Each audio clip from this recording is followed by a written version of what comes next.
Hi there, everyone. Welcome to the 2026 version of the Researching Academic Integrity Student Research Conference. Great to have so many of you with us here tonight. We have the chat live. Feel absolutely free to share any thoughts and ideas. I recognize most people actually in the attending, and we've got quite a few people in the panelists waiting to join us in present in a few minutes' time as well for this. There, and I can see this year I've managed to get the chat working. I failed completely with that the previous year. So feel free to type things in. And for anyone who's here watching, if you would like to um, say anything later on, then feel absolutely free. I can unmute people and put you on the screen if that's useful as well.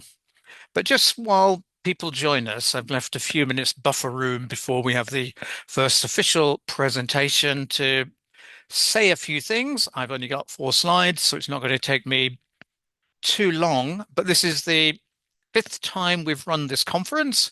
It's part of a module that I teach on open to interdisciplinary students across a range of subjects, all in their second year at Imperial College London this year. Quite a few people studying medicine and various other engineering type topics in particular. The one main change I've made for anyone who's followed this module in previous years is this year we've studied the module in person. Previously, it's been online, and it's been really great to see all the students face to face and have some really exciting discussions about academic integrity. So today being on Zoom is going to test everybody's ability to, including mine, no doubt, to remember how to use Zoom and find all the settings and everything else. But I do think the academic integrity world has changed quite a lot since the last time uh, that I spoke. The full name of the module is Researching Academic Integrity in an AI-Driven World, which we changed a couple of years ago to really bring in the new trend about AI, or nowadays generative AI. And the slide I've got showing is from a talk I gave at the International Centre for Academic Integrity Conference about well, just over a week ago, and I was talking about the rise in AI agents and everything that AI agents can do. And I think that's really going to be one of our main trends for the future, is looking at the systems that you just don't give a prompt to, but they can go away and do a whole series of tasks fairly autonomously. They can sometimes control your computer as well, which can be very dangerous. I won't say it's not, but they can log into systems as if they were a student and complete work for them, and all kinds of associated cybersecurity type issues. That's going to be one of the biggest discussions in our sector, I think, in the next year or two, and something that's really not being used enough. Now, I use AI agents are incredibly useful in some ways as well. And an AI agent designed the graphic on the slide. But this is also an example used in the module. This is really just summarizing the research papers that were published in the academic integrity field in 2025. I don't have all the numbers, but there are nearly 1,000 of them. So huge amount of research appearing.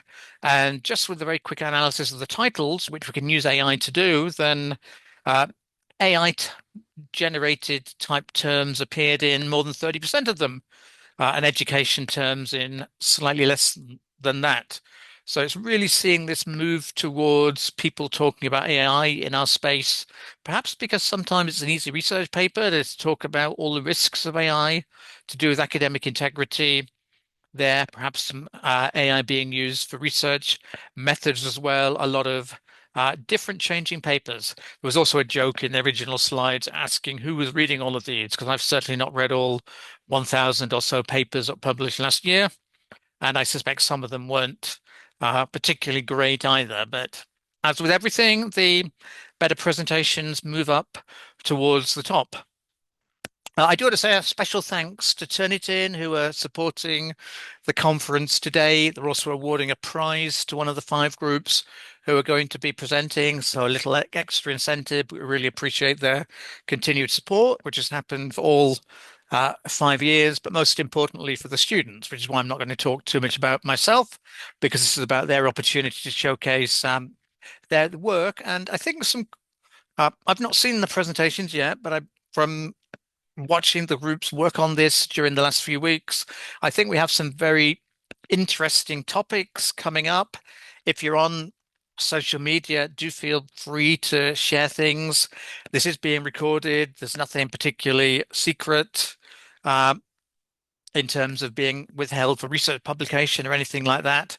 We don't tend to quite get to the publication level, although there are groups that I wish did every year, because I think that we have some great ideas. Most importantly for me, it's the fact that students can investigate things that I can't.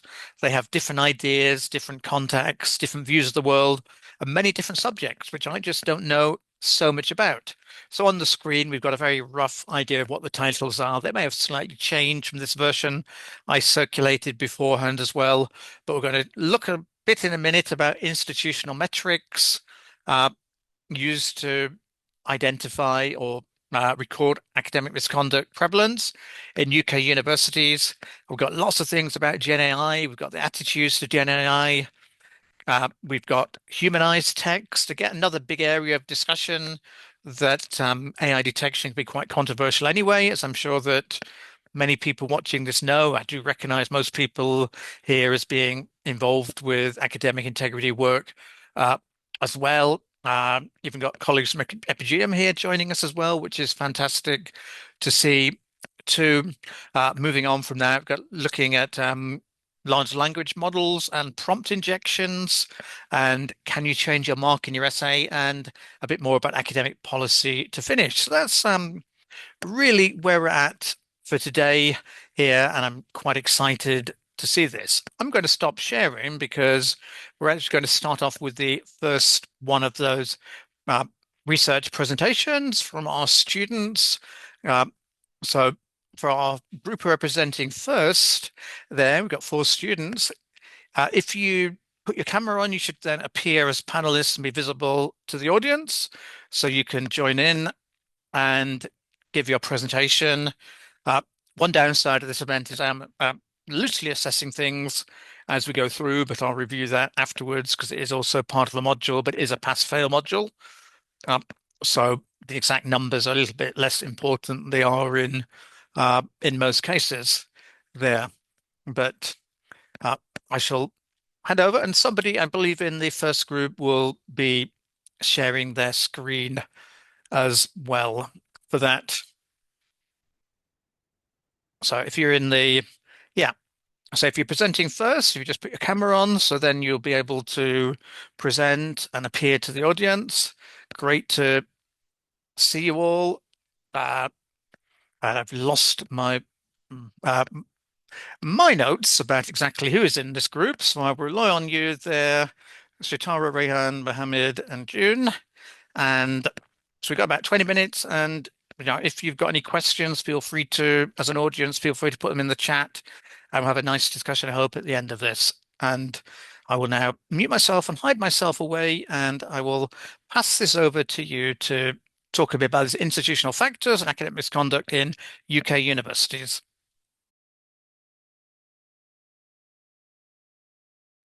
Okay, good afternoon, everyone. So, as mentioned, we're going to be looking at institutional factors and academic misconduct in UK universities, but more specifically asking the question whether a university's environment influences a student's likelihood to cheat. So, academic misconduct is often framed as like an individual issue. So, we think that students cheat because they are dishonest or they lack integrity.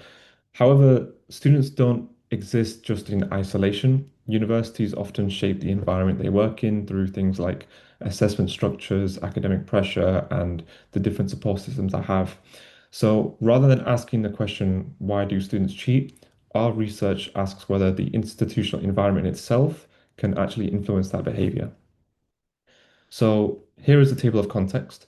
To explore this question, we will be following four main sections. So first, the literature review, which we're looking at the previous research and what that says about academic misconduct.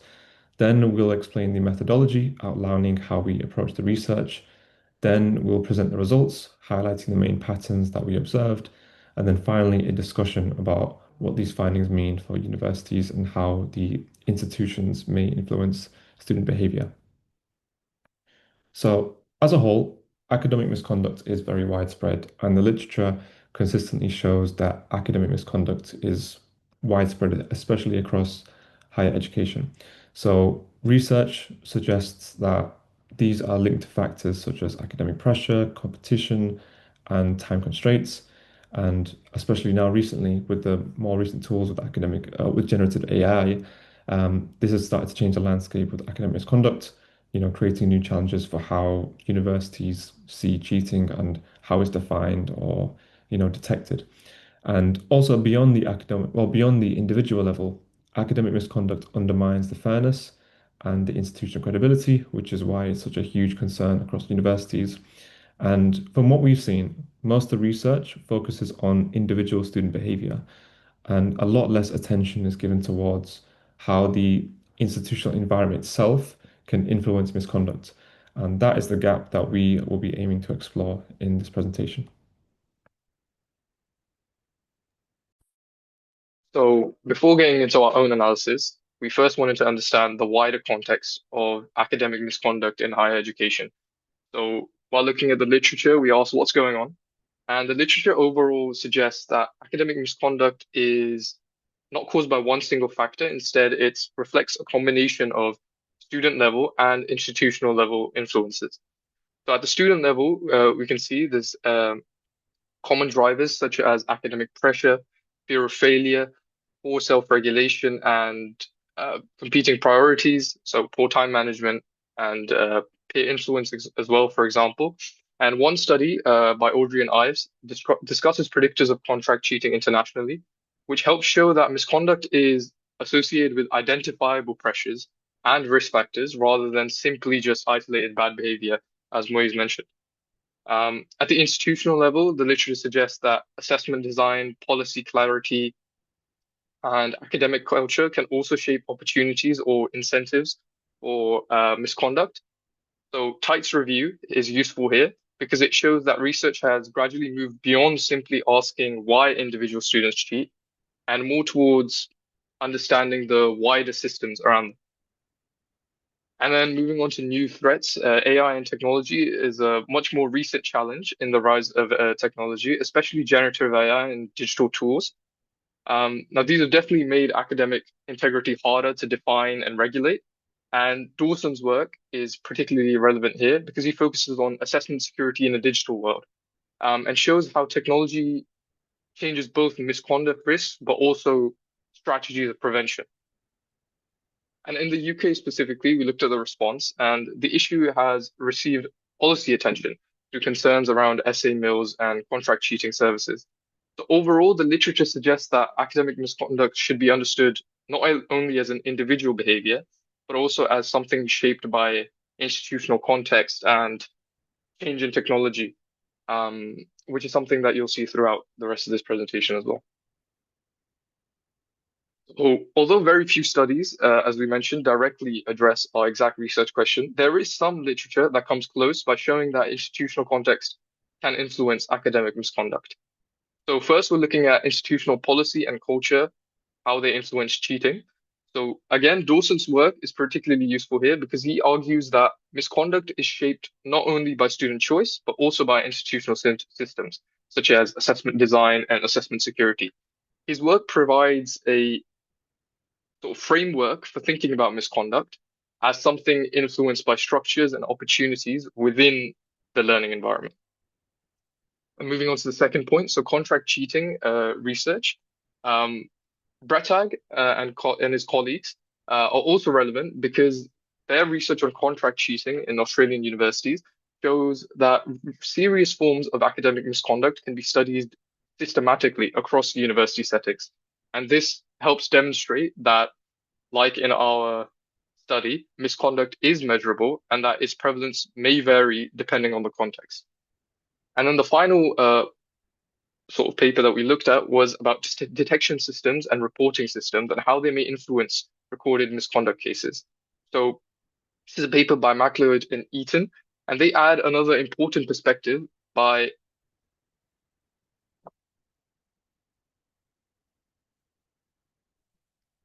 so MacLeod and Eaton add another important perspective by examining faculty attitudes towards academic integrity violations. So their work more so highlights how misconduct is detected, reported, and handled, but also how this can vary between institution and, interestingly, can influence the number of reported cases.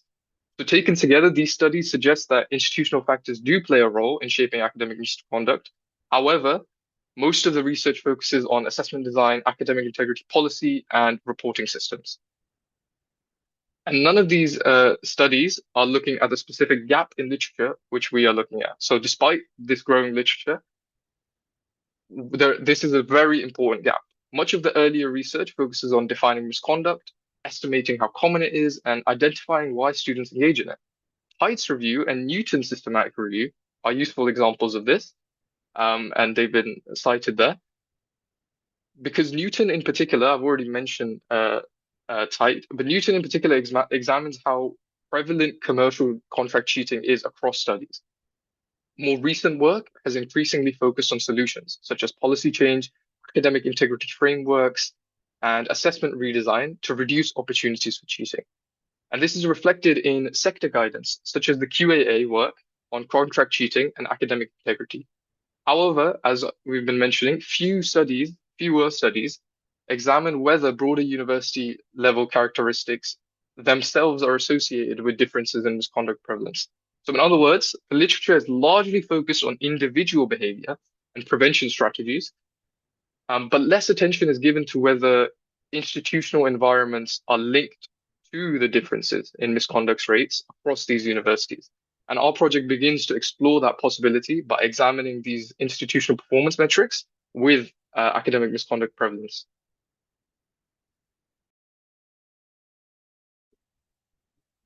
So now I'll be talking about how we conducted our research. So this study included 24 UK universities, 14 of which were Russell groups and 10 of which were non-Russell groups. The data set we collected were from 3 different sources. So the first one is from QS institutional scores. The second one is from Freedom of Information Act derived academic misconduct prevalence, which are available on the net. And lastly, we took our data from the NSS student satisfaction data. So QS was used as a proxy for broader institutional reputation and performance, while NSS was used to reflect the student experience, which I will explain in the next slide. All data were processed and analyzed in Python, and we used pandas for cleaning the dataset, SciPy for Mann-Whitney U test, and also Spearman correlation tests, and stat models for some regression analysis that we did. And we generated the figures using Matplotlib. Next.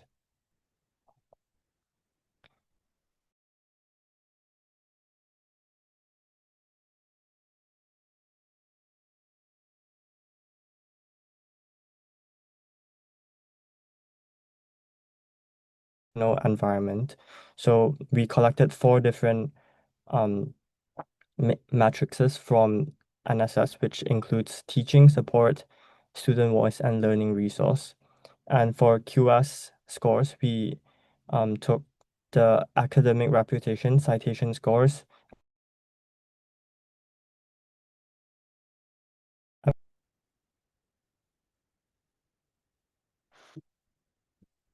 Next. So the first analysis we did was we compared the academic misconduct rates between Russell Group and non-Russell unis. As you can see on the box plot on the left, it shows the distribution of the percentage misconduct in each group, while the table summarizes the number of universities, the median, and the interquartile range.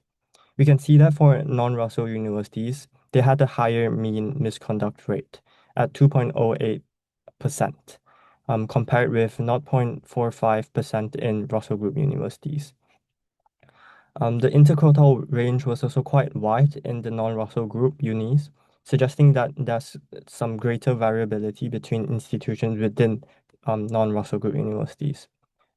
So to compare between the two groups, we did a Mann-Whitney U test, which is a non-parametric test to compare the distribution between the two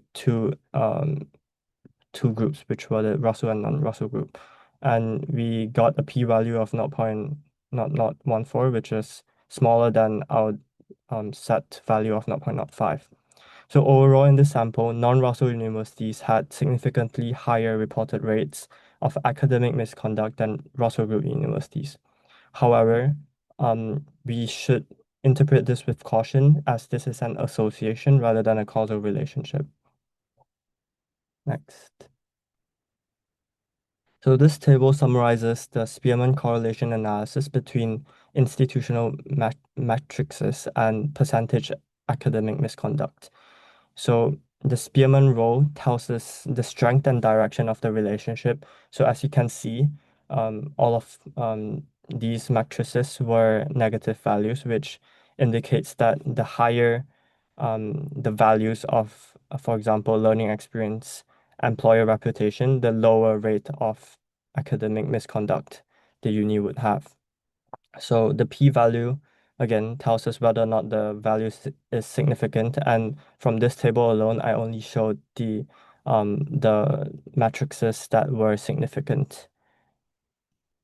So from this table, we can see that the unis with stronger reputation, employability, and learning environment related QS scores tended to have lower rates of academic misconduct in our sample.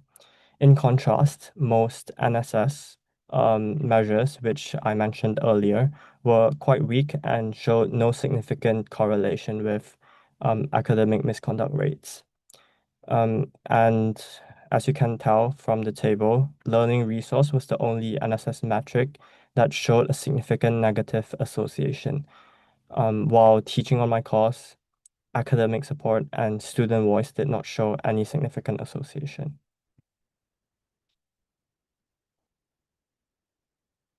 So this slide shows, I'm just gonna skim quick over the slide. So it's two scatter plots from the analysis. So on the left, we have learning experience versus the right, we have learning resource versus percentage misconduct.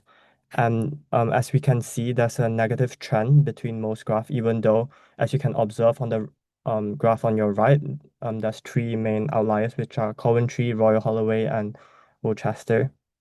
The color coding also helps us show that many of the higher misconduct institutions in the sample fall within non-Russell groups, while Russell group universities tend to cluster towards the lower misconduct rates. So overall, these plots support the idea that the better institutional environment and performance indicators are associated with lower misconduct prevalence, and QS measures appearing to show a stronger relationship than NSS measures, as you can see on the scatter plot. Next. So we'd like to move on to the discussion. So looking at our results overall, we found that universities with stronger institutional performance, so aspects like reputation, employability outcomes, and overall learning environment, tended to report lower rates of academic misconduct. And several QS indicators showed fairly strong negative correlations with misconduct prevalence. So in simple terms, universities that score higher on measures like learning experience or employer reputation generally had fewer recorded misconduct cases. But when we looked at NSS measures, most of them didn't show strong relationships. The only one that did was learning resources, which might suggest that access to things like libraries and study spaces or materials could play a role in reducing misconduct. So overall, our findings suggest that academic misconduct might not just be about individual student behavior, but the broader institutional environment could also matter. Next. We have to move on to limitations. So we have to admit that there are a few limitations we should keep in mind when interpreting these results. First, the sample size is quite small. We did 14 Russell and 10 non-Russell groups. So the findings should be treated cautiously. And secondly, this is a cross-sectional analysis, and which means we're looking at relationships at one point in time. So because of that, we can identify correlations, but we can't say that these institutional factors actually cause changes in misconduct rates. Another one is the data itself, since it was collected through freedom of information requests. So different schools may record or report cases slightly in slightly different ways. And finally, differences in misconduct rates might reflect how universities detect and report misconduct rather than actual differences and how often students cheat. Next. To conclude, we found that non-Russell universities showed a significant rates of academic misconduct, although there are two outliers. We also found that QS institutional metrics, several metrics, particularly those related to reputation or employability and access to resources, they were negatively associated with misconduct prevalences. But in contrast, most NSS student satisfaction measures showed weaker relationships. Taken together, this suggests that academic misconduct may be influenced not only by the individual student behavior, but also by the wider institutional environment.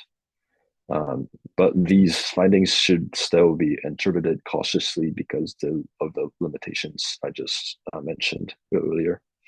So overall, our study highlights the potential importance of institutional context and academic integrity, and future research with larger and more standardized data sets would help confirm these patterns. These are the sources and the material, I guess the link to the materials we used. All right. Well, thank you so much, everyone, for kicking us off. We're giving you a virtual round of applause. If anyone has any questions for the group, feel free to put them in the chat. I do have one to start us off for this. And why do you think the Russell Group reported academic misconduct percentages were lower than the non-Russell Group sample?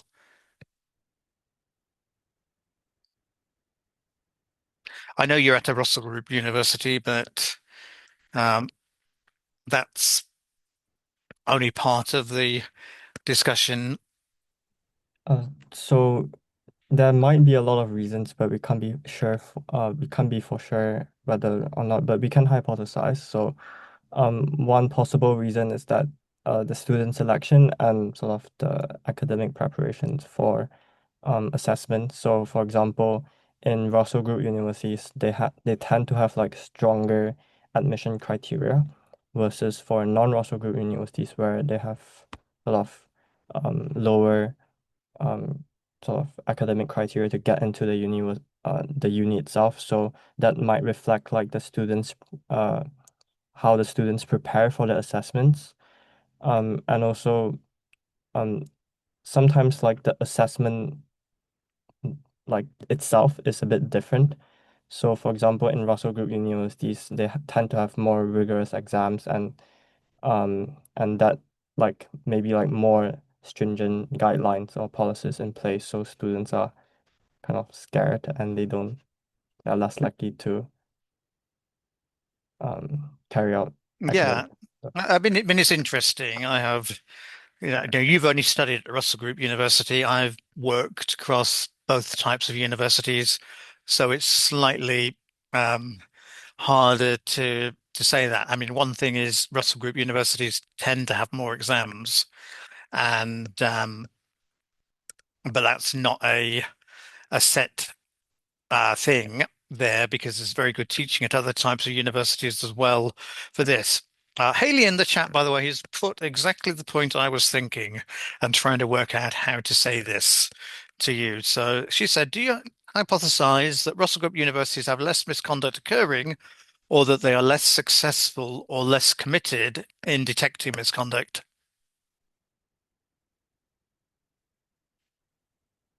If anyone wants to pick that up. And I guess these are the reported rates. That doesn't necessarily mean that's the actual rate of misconduct at that university.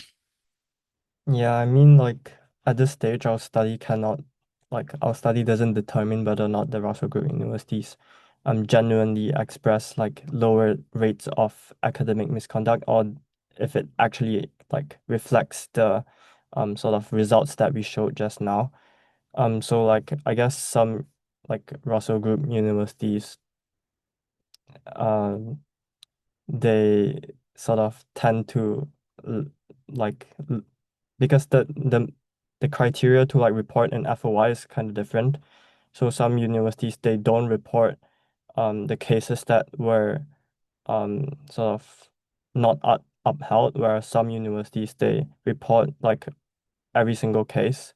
So I guess that's like one difference in reporting the prevalence.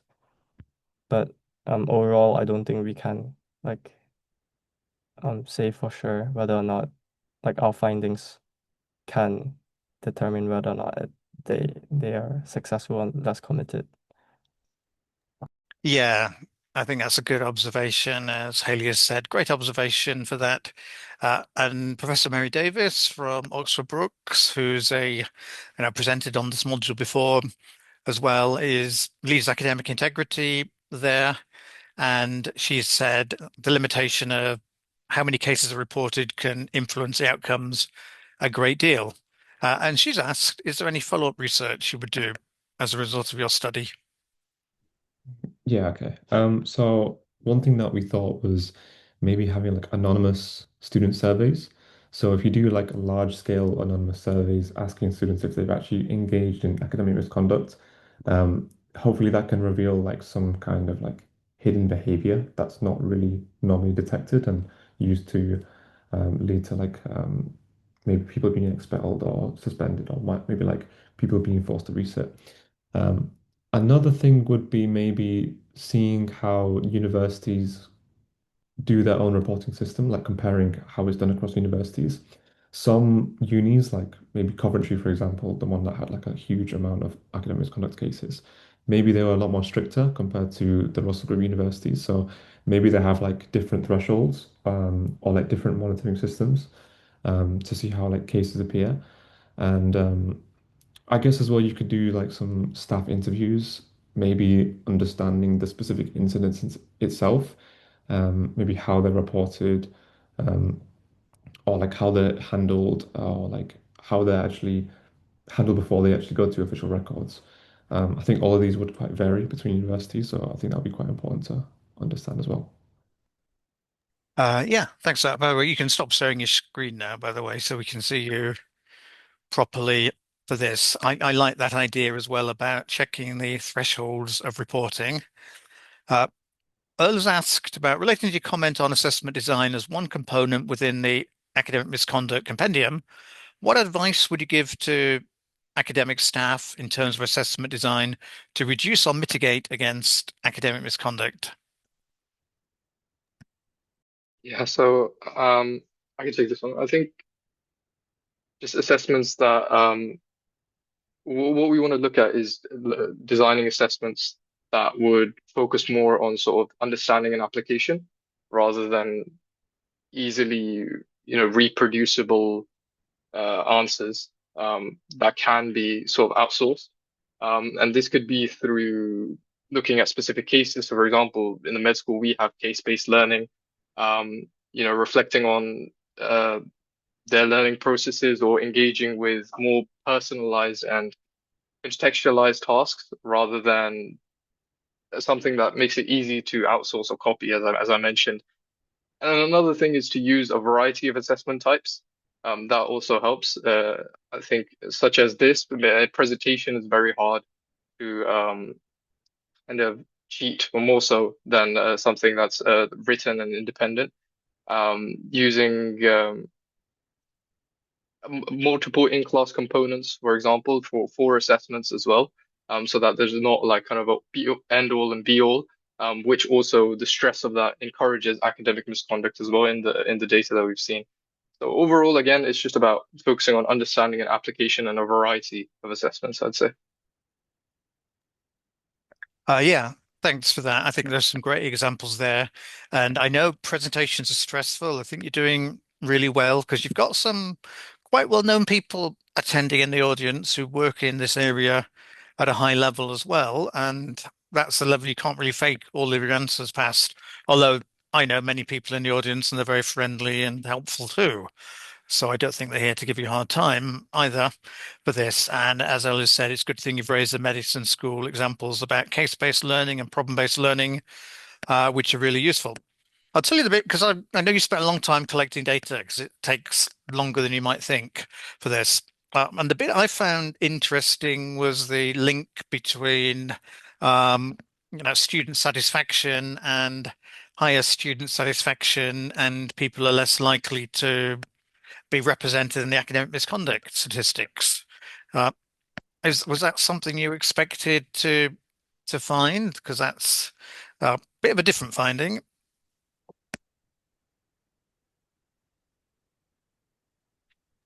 Sorry, could you repeat your question?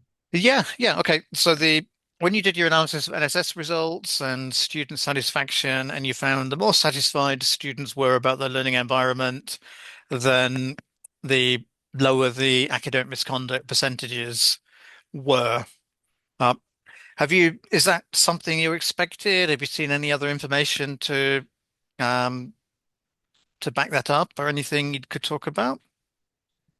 So the thing about it is for our NSS analysis, which mainly focused on student sort of satisfaction, it didn't really show um a definite correlation. The only NSS metric that showed a correlation was learning resource. But initially, before we collected the data, obviously we sort of hypothesized that if you have higher student satisfaction rates, for example, if you're more likely to have a voice in your learning, or whether or not your teaching is better in your course, you would have sort of lower academic misconduct rates. But um, it was a bit surprising for us to find that there was no association. But again, this is just NSS data and not it's quite difficult to find something. Yeah, but that's the thing about data. It doesn't always show a relationship. But actually, the bit about it's a learning resource is the correlation. Sorry, I didn't completely, um, during the presentation, then maybe I missed that bit of nuance. But that is very useful to know that better learning resources and potentially lower volumes of academic misconduct. So I think that's a takeaway that people here could consider afterwards. All right, well, I think that's absolutely perfect for time. So thank you again so much for the first presentation. You can now relax and just enjoy watching the conference as well. So I'll let you hide yourself away now, and we will hand over to our next group who have been looking at Gen AI. So if you'd like to bring yourself to the front by putting your camera on, then you appear as a panelist, and then we can move on to our next presentation. So there we go. We've got Rashika. Nice to see you. We've got the Hannah. Hey, good to see you. We got everyone. I'm afraid my keeping track of my notes about everyone is never great when we're live. Have we got Ben and Tina here?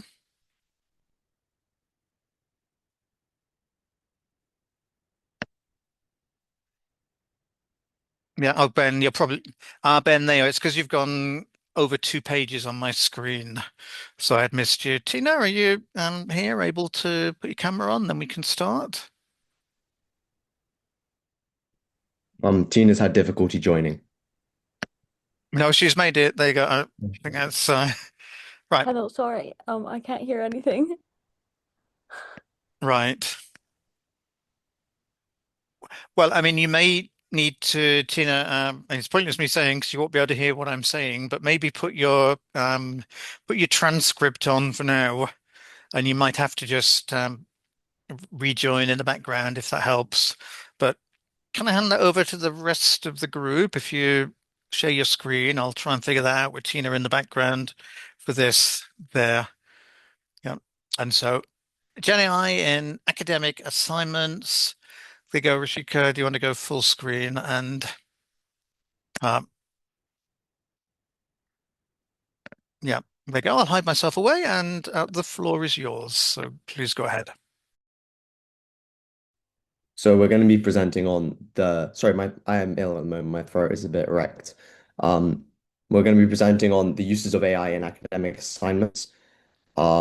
So on to the next slide. We decided to do this because we wanted to see the differences in the way that different people view cheating, and to what degree they view cheating and how their experiences have like concocted that view of the world that they have. So we're going to start by grounding ourselves in what we mean by it. So the definition is various actions on the part of students that go against the expected norms/regulations of a school, university, or other learning institution. So norms/regulations, because sometimes it's going to be unspoken. I've included a graphic here of the interest that people have in the term of academic integrity over time. Interestingly, some features of the graph, massive rise in 2025, 2026, even 2024, it starts to pick up a bit.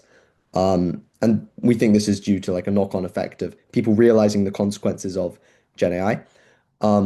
You can also see just throughout the graph, there's sort of an interesting feature where July each year, you can't see the axes to that degree of granularity, but July each year, there's a dip, and then September, there's a jump. You can see it's sort of like an EKG, the little spike in the graph. Um, and from that, you sort of can infer, I mean, the inference I made was that the inference we made is that this is due to summer holidays and terms starting back up again, and either teachers or students trying to book up on what is the most recent definitions of this, how to avoid it, and what is considered cheating. So can we move on to the next slide, please? Slide 3 or 2. Here. So as an intro to AI misconduct, we have to think about how the institutions have responded, and their responses can, I suppose, be partitioned into two ways, which is either you require students to acknowledge that they've used AI. So in my work in medicine, we have often to tick a box saying we have used Gen AI in this, or by banning AI altogether. You can hopefully sort of it's sort of a working with AI versus working not necessarily against it, but one is clearly a stricter approach.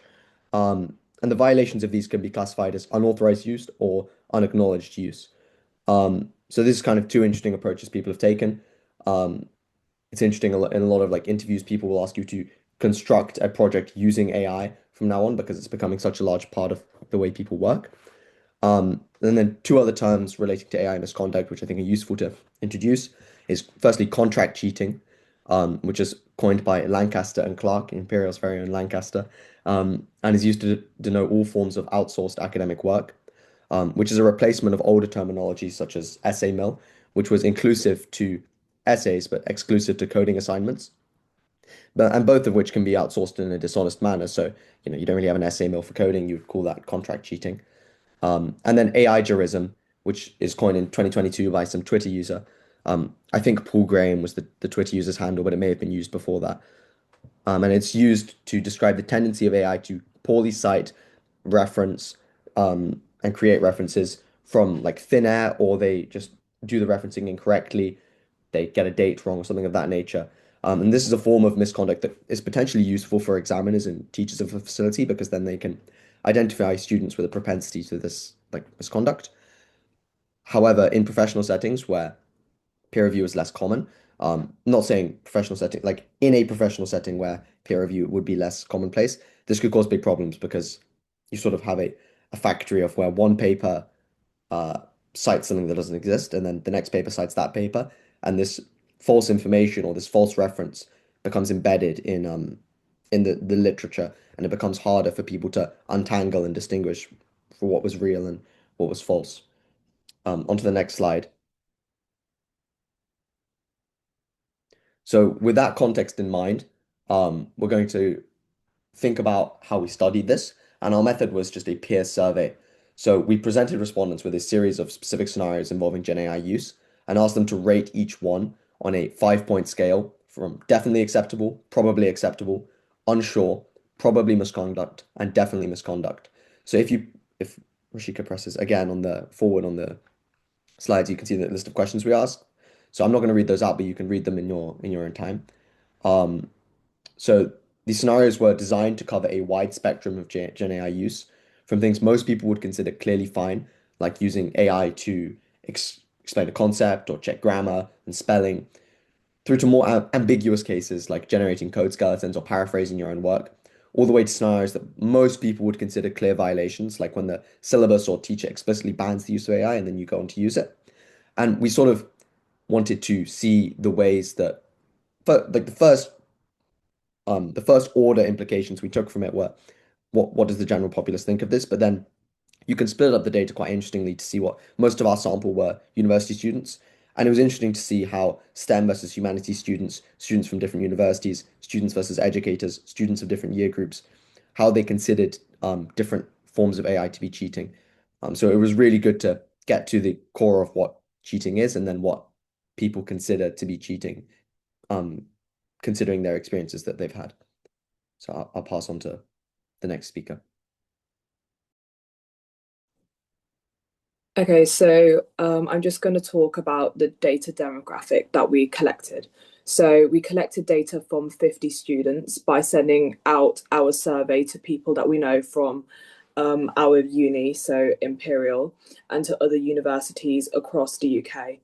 And then we've got a range of responses based on the participants' year of study. So this is including foundation years, year 1, year 2, and year 3, and then the courses that they study. So this is including the STEM subjects that Imperial offers and then other humanities subjects from different universities.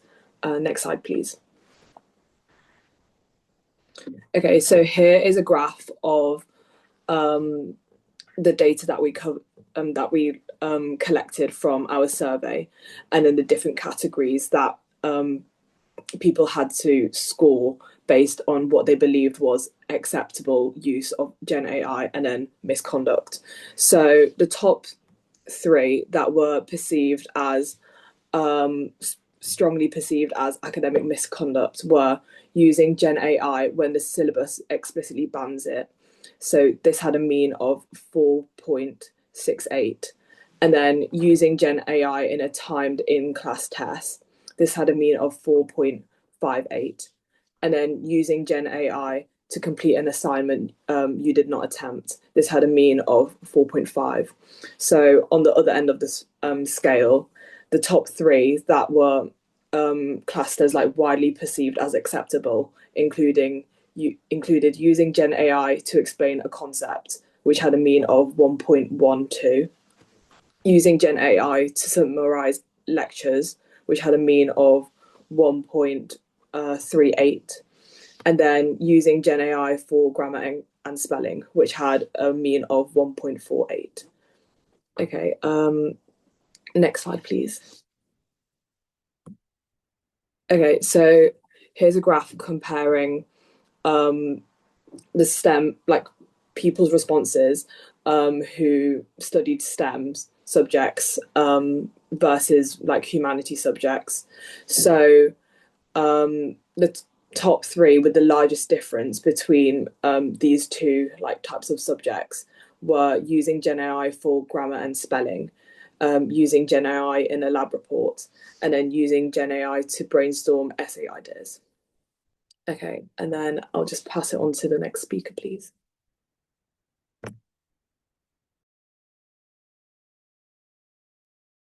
Okay. So I'm going to be discussing the differences across the years through our survey that we've mentioned before. So in terms of the main points that we gathered from our data, so this graph, it's comparing the mean misconduct scores for the varying uses of AI with the scenarios discussed before by Ben across year one, year two, and year three university students. For this graph, we only included these 3 years because those were where the wide proportion of our responses were from, even though we did aim it between like 1 to year 6, as well as master students and educators. But we thought it'd be reliable if we went with these 3 years. So with what the axes means, the higher mean misconduct scores suggest that students perceive the use of Gen AI as more academically inappropriate, whereas a lower score would mean the opposite, it would be considered more acceptable. In terms of trends, the perceived misconduct decreases with the year of study. So, in most scenarios, year three students are more accepting of the use of Gen AI in academic work. And in terms of interpretation on possible reasons of why this could be, it may be because older students are more familiar with the use of these tools, so they better understand the strengths and possible limitations of them, or they might just be better well versed in the policies that is applicable for their respective uni, so they know when and when they can't use AI. So they use it as a supportive learning tool to increase the efficiency in their work and meaning they perform better. In terms of the largest variations, they're seen in academic work tasks, so e.g. using Gen AI in a lab report, using Gen AI to debug code, or using Gen AI to generate code skeletons. Year one students rated this as more academically unacceptable compared to third year students. And this might be because they're new to the university, so they're unaware of the policies, so they don't know what would be interpreted as being not academically suitable. So this may be the reason for that one. Also, across all the year groups, common trends that we see is all first year, second year, and third year students think that generating ideas and grammar checking is considered acceptable, but the use of Gen AI in a timed in-class test or when the syllabus explicitly bans Gen AI, it's considered academic misconduct across all years. Yeah, I'll pass on to the next speaker for Okay, just I this. apologize because I still cannot hear, but I will be speaking. So far we've looked at the qualitative side. We've seen the patterns from the responses, but we also wanted to look at whether the differences between groups was statistically meaningful. To do this, we used the ANOVA test to compare the average misconduct rating across different student groups.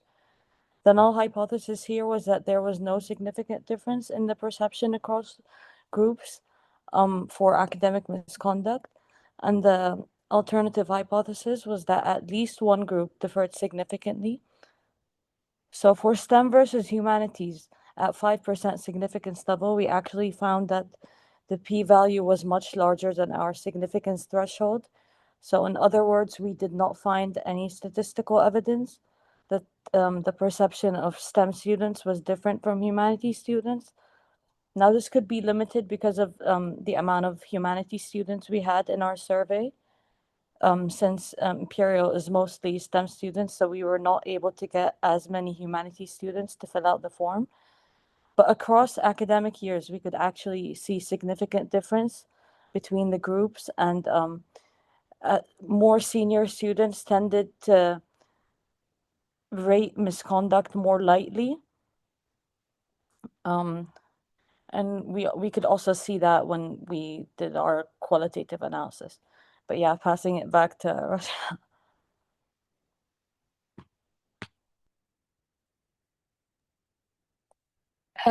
Okay, so with this graph, we were just looking at what questions were answered most similarly and like clustering them. So this graph is just showing a hierarchical clustering of Gen AI uses that we included in our form and how similarly students rank to them in terms of what is considered academic misconduct. So the vertical axes would show how dissimilar the responses are. So if the distance is lower, then it means the two uses are more similar. And if it's higher than the distance, then the students view them more differently. So in yellow, we have tasks that are more related to generating academic work, which includes generating a full essay draft using Gen AI in a lab report, debugging code, generating code skeletons, or paraphrasing work. In terms of possible interpretations, these tasks are usually all considering academic work generation, so they're more closely related. So generating a whole AI work is considered more academically unacceptable by the vast majority of the respondents. In green, we have clear academic misconduct. So these are using Gen AI in a timed in-class test, completing an assignment you did not attempt, and then using AI to do it when the syllabus explicitly bans AI and marking student assignments. These are more clear, so there was less variation between year one, year two, and year three students of academic integrity. So they're more highly correlated, and students across all year groups showed shared understanding of academic misconduct, and the ethical boundaries were very clear on this. In purple, we have the concept explanation. So this would be using Gen AI to suggest improvements to your own draft and using Gen AI to summarize lectures. These were considered appropriate by all year students as well. Moving on to the next speaker.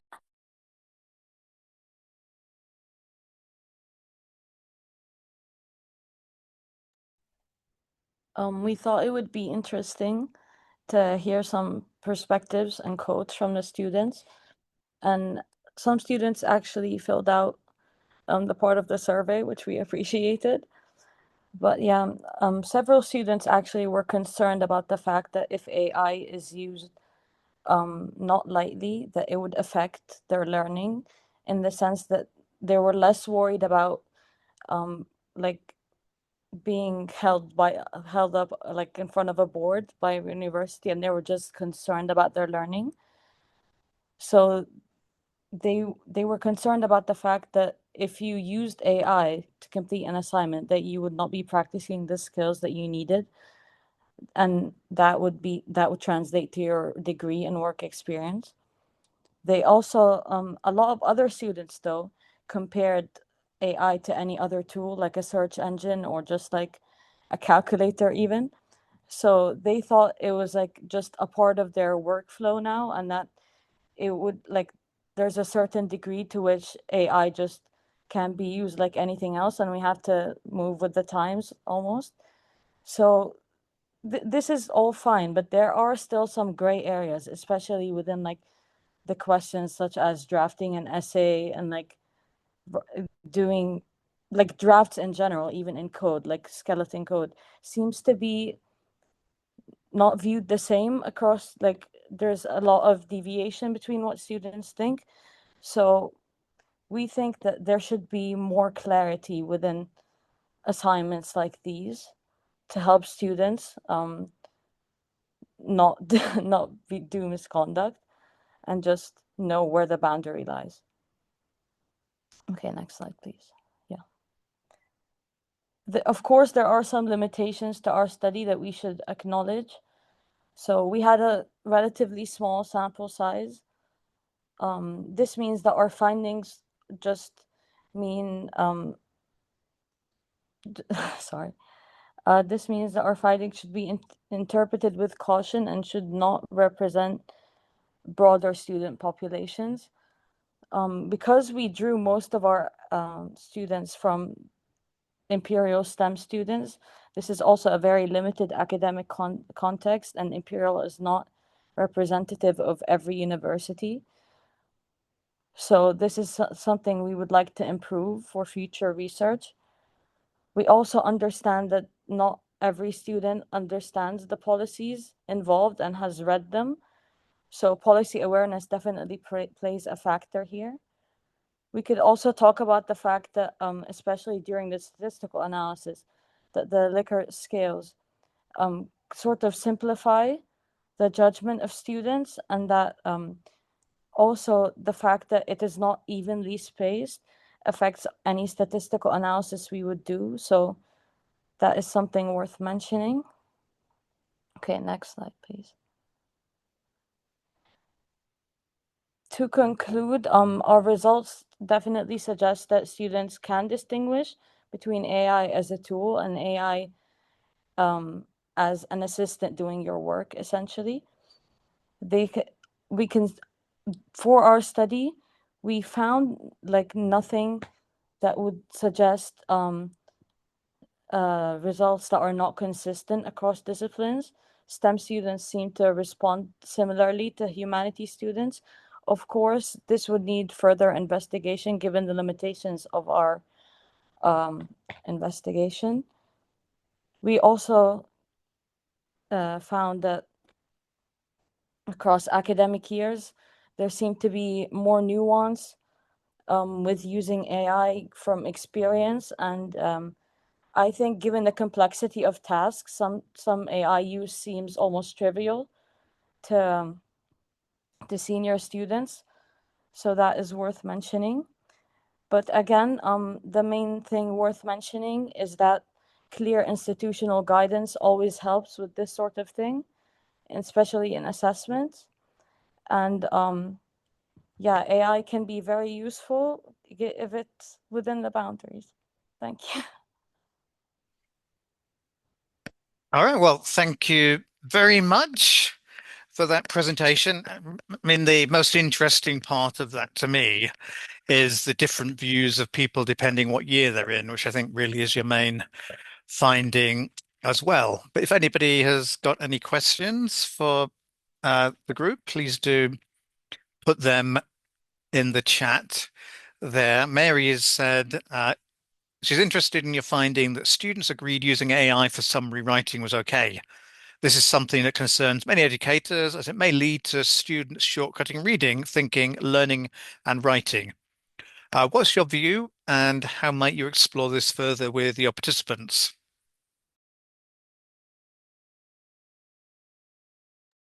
I think that summarizing in general, like, is not necessarily a complete substitute for doing the reading, writing, etc. You could get a summary to get the main read of it first, and then read the rest of the assignment, do the rest of the assignment. Sure, I think many students would have interpreted that way as sort of like having like if you're given an assignment, sort of making an abstract for the assignment first, so you know what the assignment is about and the qualities of the assignment is looking for before you undertake the full assignment. So summary sort of encapsulates both that and just sort of not doing the full assignment, just summarizing it. So a blanket ban on summarizing would cut out that useful category as well. Yeah, thanks for that. And your voice has held together, by the way, for, I don't know if it's related, but our medicine students have just come back from 2 weeks on placement in various hospitals. And sometimes that does not help with keeping everyone healthy along the way either. And at the same time, like most universities, we're also mindful about meningitis cases and everything. So it's just that time of the year. Haley has mentioned, thank you for the interesting presentation. You mentioned that clear institutional guidance is important. I'm curious to hear your thoughts about whether guidance at institutional level give enough detail for students when there are many different disciplines or assessment types covered.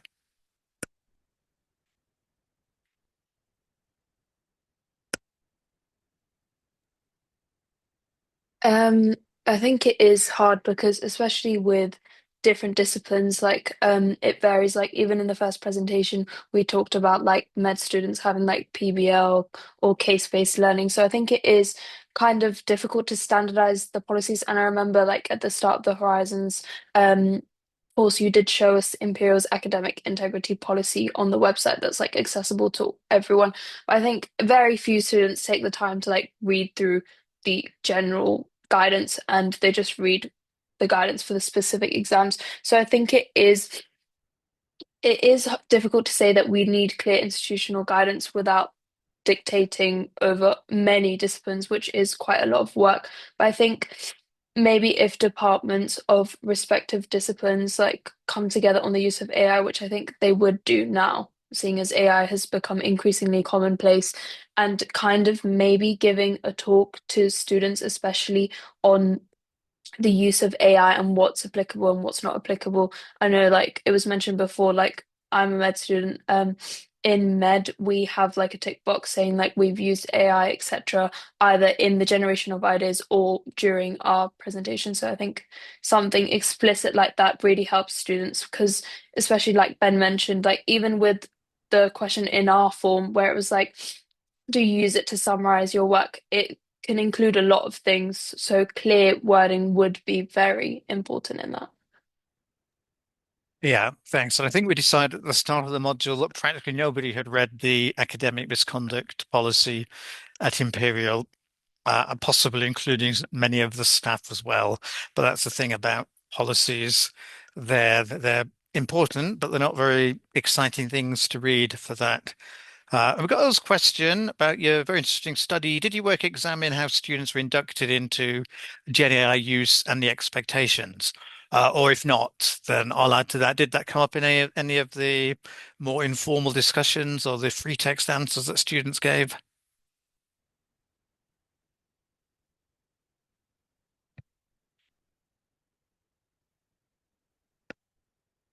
Maybe something might say, or do you have an opinion on this if it didn't directly come up?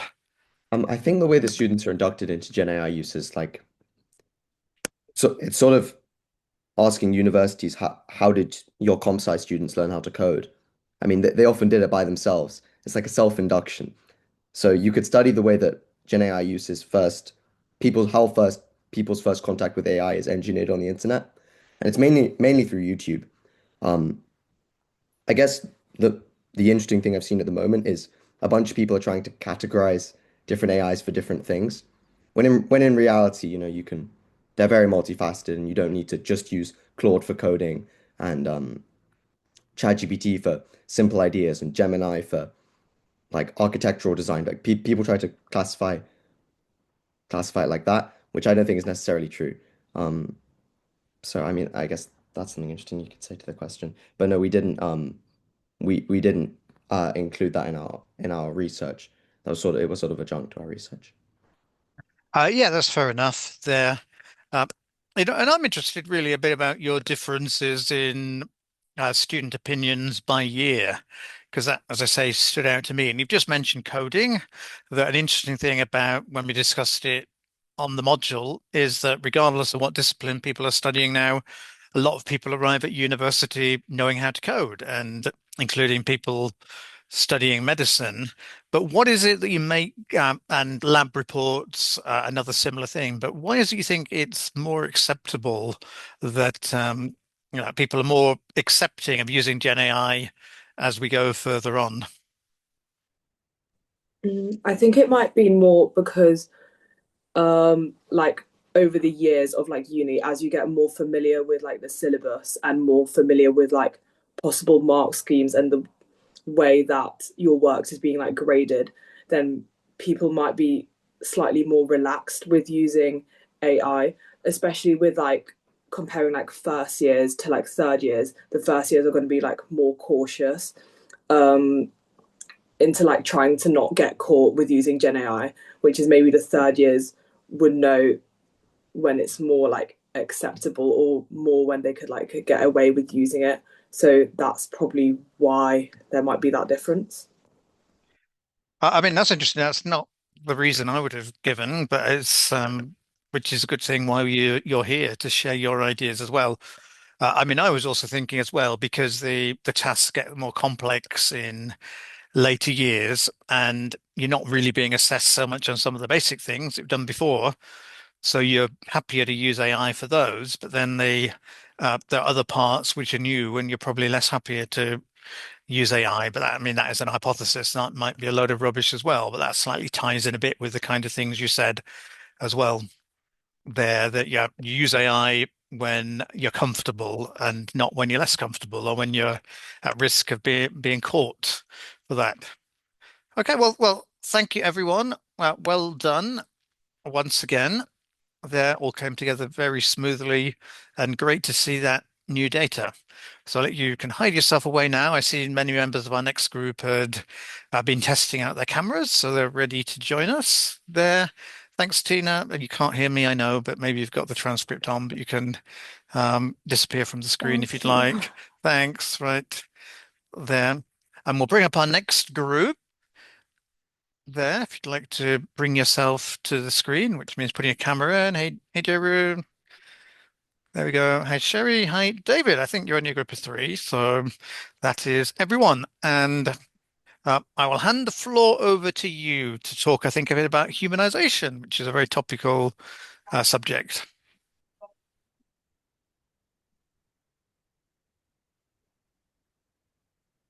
Let me share my screen.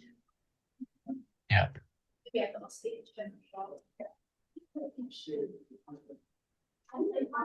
Yeah, I mean, just while you're setting up, you might want to mute while you're not presenting because there's a bit of an echo or something in the background.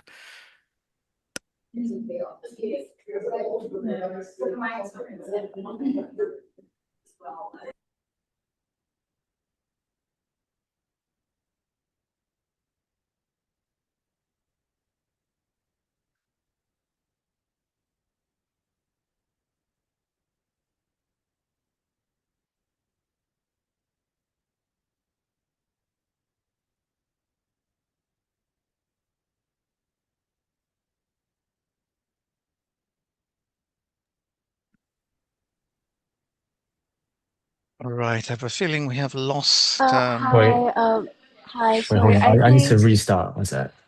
I think Jaz's computer is not working. I'm with her right now, actually. Is that possible that she Yeah, you present don't like need to be two logged. more? If that's fine, if you're sat together, don't worry about being logged on twice. But if somebody has got the slides, then it'd be great just to bring them up. Just with the big green button at the Just to bottom. check, can you hear me okay? Yep. Okay, cool. So I'll just share it through my screen then. Okay, should I share my screen then? No, I'll share mine. It's fine. Okay. Okay, so just to There we check. go. Yeah, they go. Anyway, please go ahead. Good evening, everyone. Today, our presentation explores this question. To what extent can humanization techniques reduce the effectiveness of AI detection tools? As generative AI become more advanced, it can now produce writing that closely resembles human work. Because of this, universities increasingly use AI detection tools to identify AI-generated content. Generative AI is now widely used, especially in education. For example, Eurostat reports that many young people in Europe used generative AI tools in 2025, showing how quickly these systems are becoming part of everyday digital practice. We also refer to statistics from demand search, which shows that AI is increasingly used in education for brainstorming, research, and content creation. As AI writing becomes more common, universities have become more concerned about authorship and academic integrity. In response, many institutions have started using AI detection tools. Why AI detection matters? AI detection matters because it helps maintain trust in digital content. In education, it supports academic integrity and fair assessment. It may also help reduce risks linked to plagiarism, copyright issues, and AI-generated misinformation.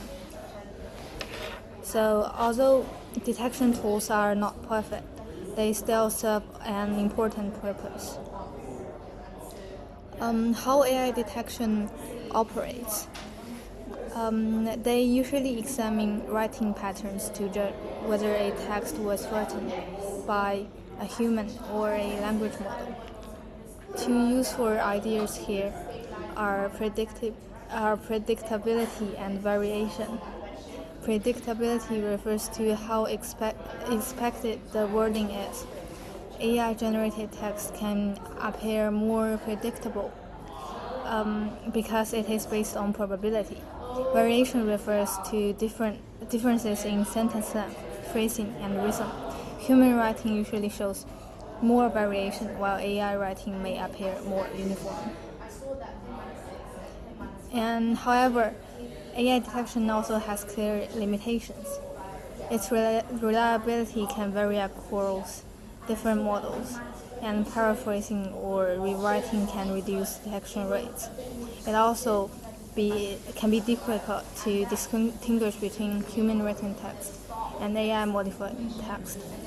This is why papers such as Detect GPT are important. They show that detection is possible, but also that it depends heavily on patterns being measured. So detection tools can be useful, but they should not be treated as fully reliable.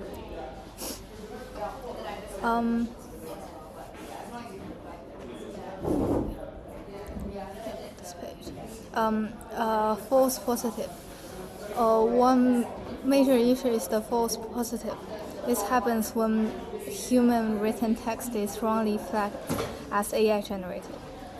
Structured or highly polished human writing sometimes resemble AI patterns, which means genuine students' work may be questioned unfairly.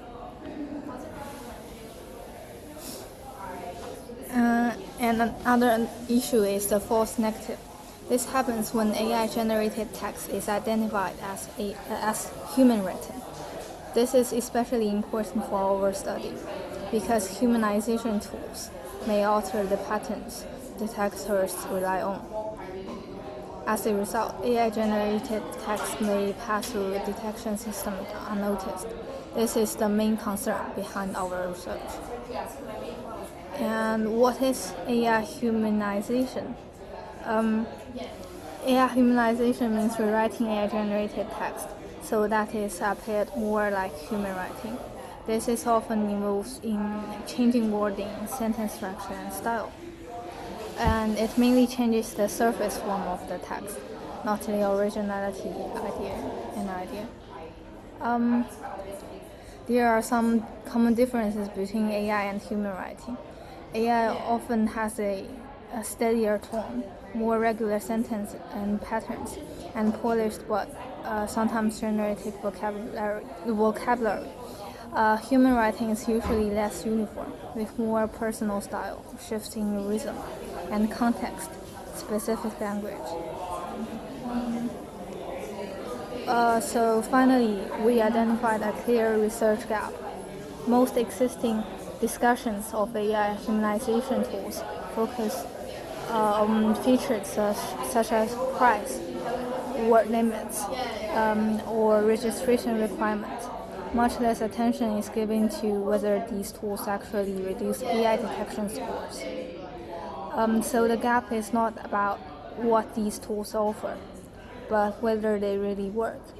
Our study addresses this by experimentally testing how well humanization techniques reduce detectability.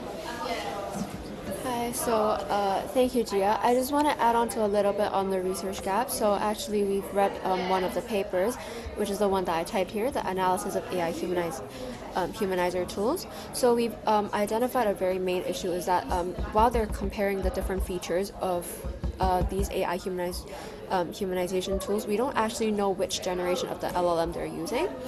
And so that's why, for our research aim, we're going to be looking to evaluate the extent to which different generations of LLM they can improve the human likeness of AI-generated essays through humanization.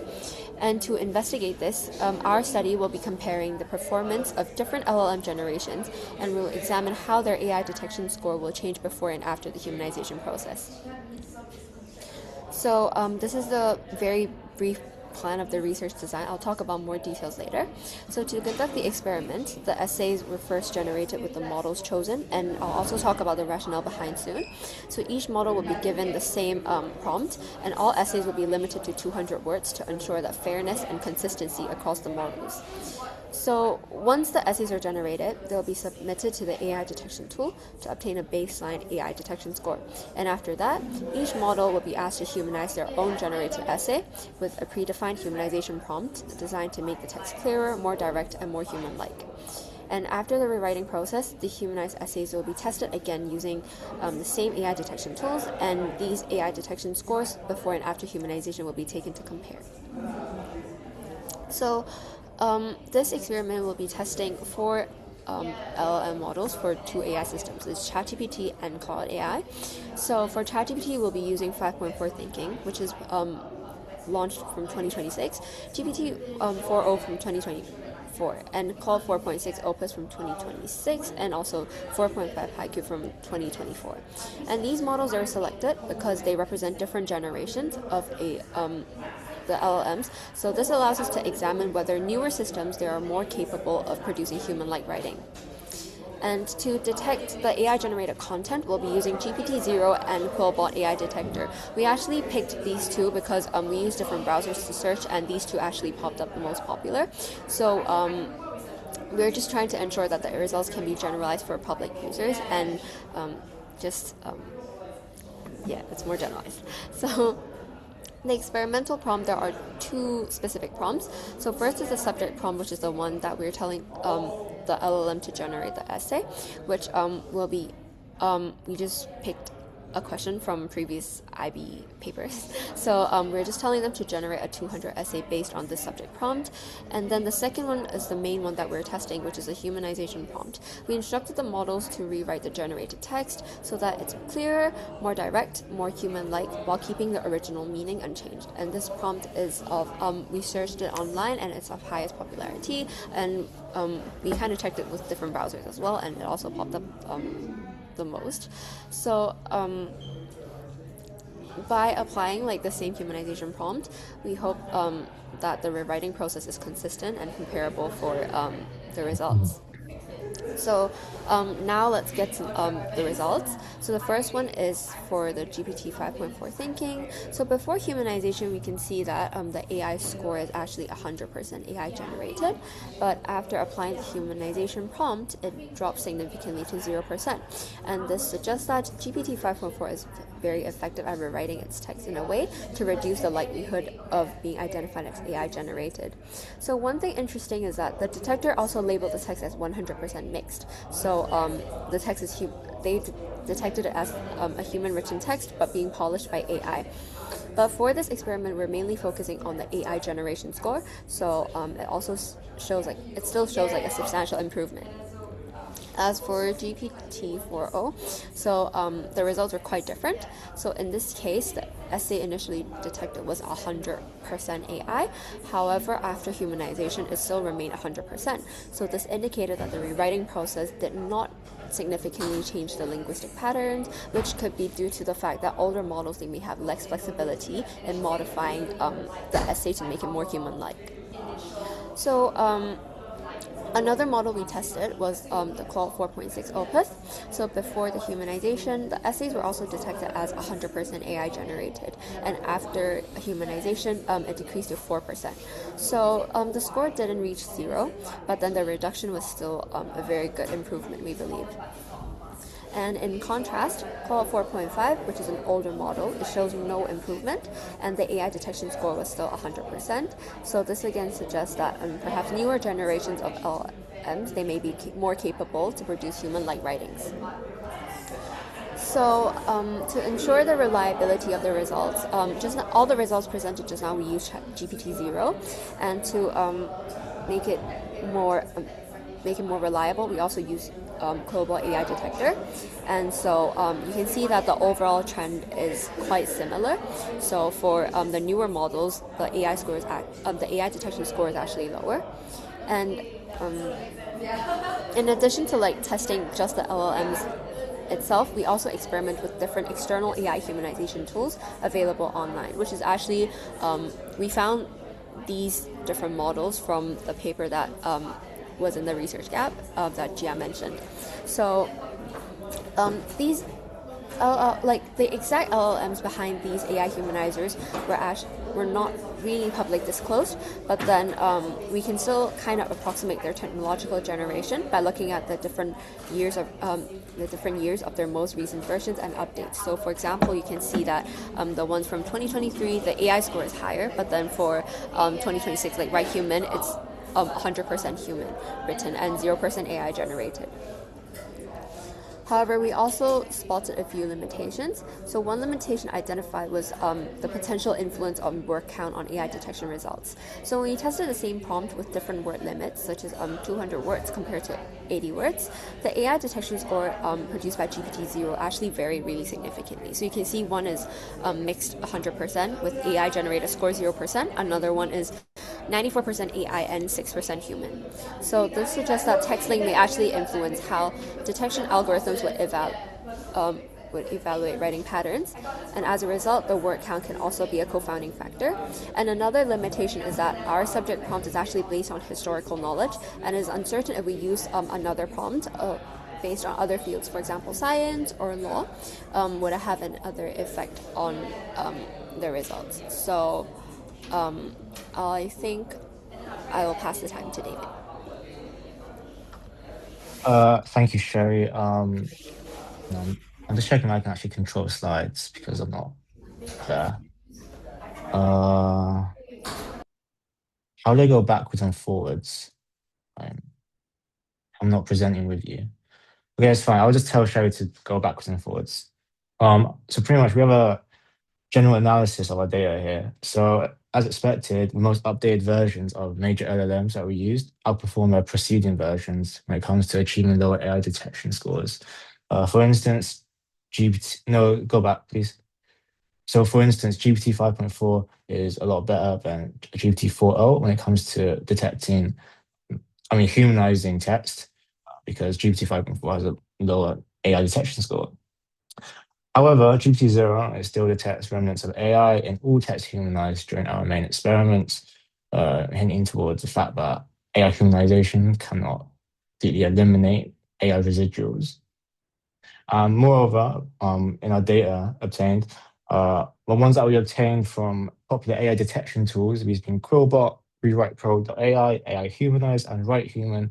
The results were all highly variable, with some tools detecting no kind of AI whatsoever, and others confidently detecting the entire text as written by AI. Because of this, we just decided to choose the most reliable. So we chose the most popular one, which was GPT-0. Next slide, please. Next slide, please. When it comes to our findings, there's obviously quite a few limitations because our experiment was fairly small scale. For instance, our findings are based solely on AI-generated text output. So our findings are not applicable to things such as programming or mathematical research. We did not do anything to do with whether or not AI could humanize pieces of mathematical research, for example. Moreover, the study, we only focused on one topic and prompt. So it could be argued that maybe AI is better at humanizing text when it's a question about maybe medicine or something, but our topic was history. And also we only did one question. So we did not do multiple questions on the same topic. That could also be argued that if we did, maybe it would be better at humanizing a certain question than another one. And then moreover, we did not humanize multiple times for the same prompt. So for all we know, it could be a fluke.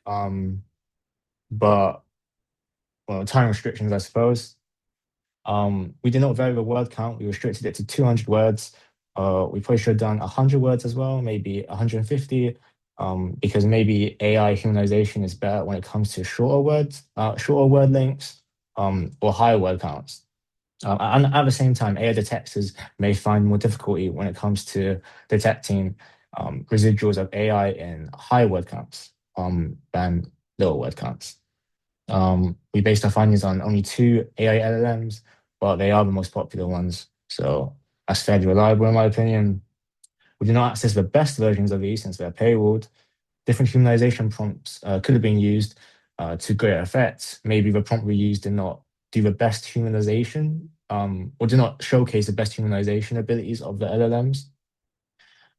Also, we only used GPT-0 as the relevant benchmark for reasons I mentioned before, being that it is the most popular one, but all the other ones were giving unreliable results alongside GPT-0, so we just went with that.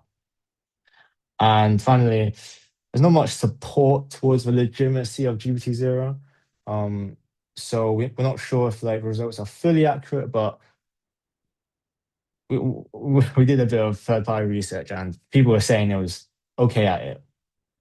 And actually, yeah, a big one is that we only investigate the progression of AI humanization and not AI detection. We did, as Sherry mentioned, she mentioned how some AI detectors were more updated recently, but that doesn't really say much since there's no explicit data or anything. But yeah, so we should have looked into the progression of AI detection as well. Next slide, please. To evaluate, we can see that from our results, we see a general clear trend, this being that there's a clear pattern in how LLMs humanize text, with the current versions being better than older versions for obvious reasons. And this suggests a genuine improvement in human-like writing ability. In contrast, the other AI detection tools, the other AI detection tools that we tested provided highly variable results. So we didn't really factor those in.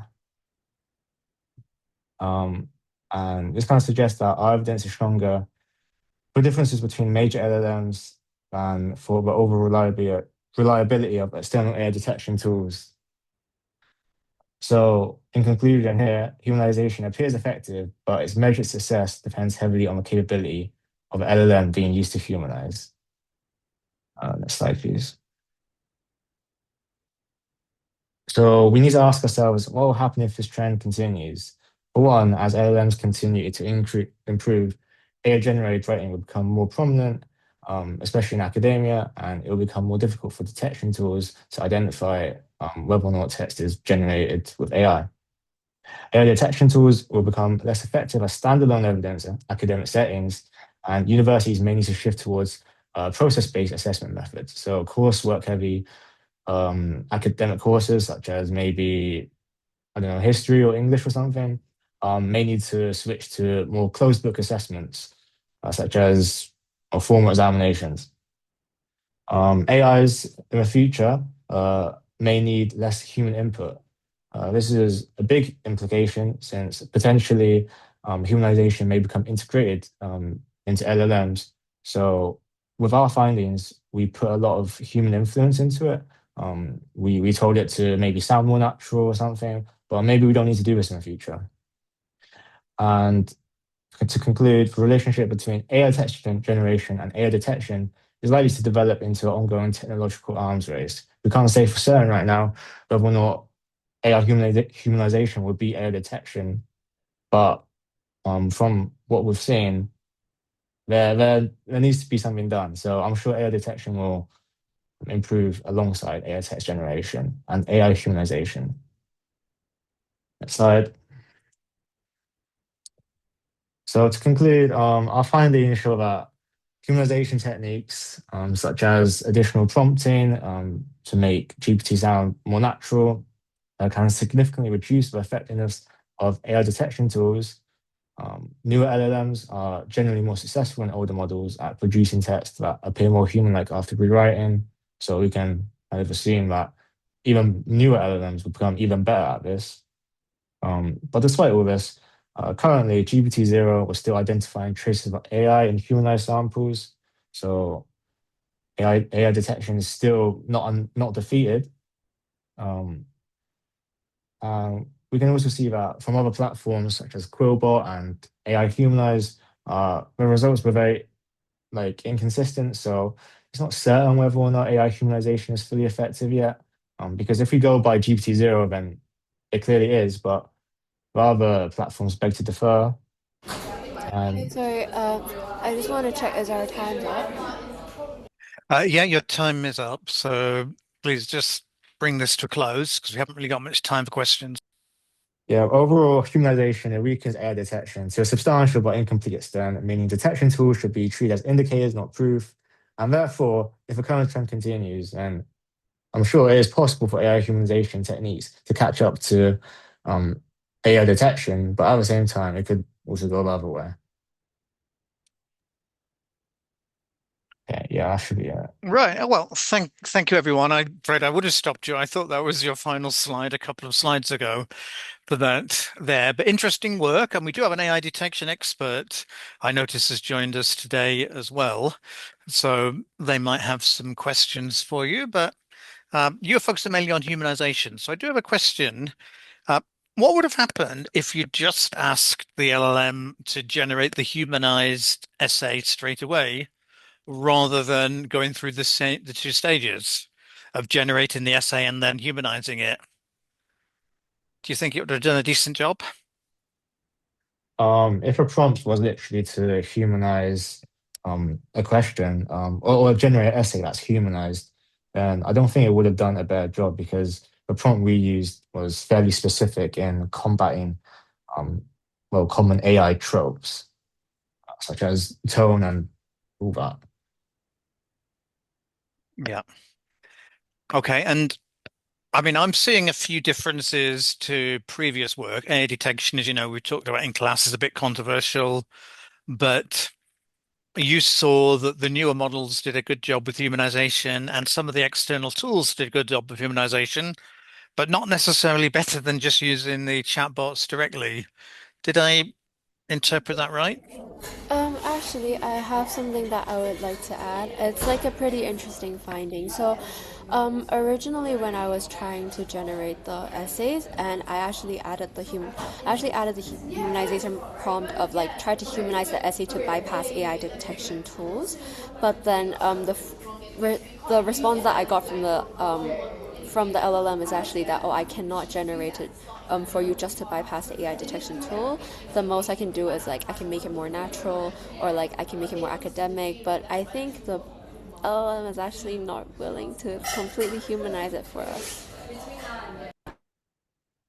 Yeah, thanks. It's an interesting finding. There is a bit of ethical conscience sometimes to LLMs, but I don't think it's 100% consistent. So ways you can get around that. Um, Robin has asked in the chat, he said, well done. Do you think AI detection can ever be reliable?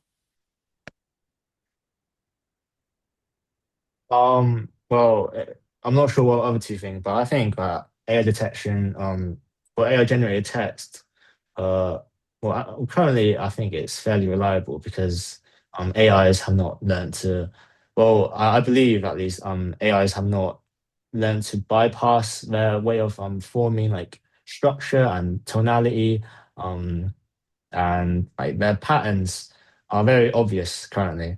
And obviously you can brute force those out, so I think currently AI detection is still in the good books, especially for AI generated text. I do think that currently, for things like mathematical research, it's much more difficult to distinguish between an AI generated piece of work and a human piece of work, especially if an AI generated piece of work has like even minor modifications from human input.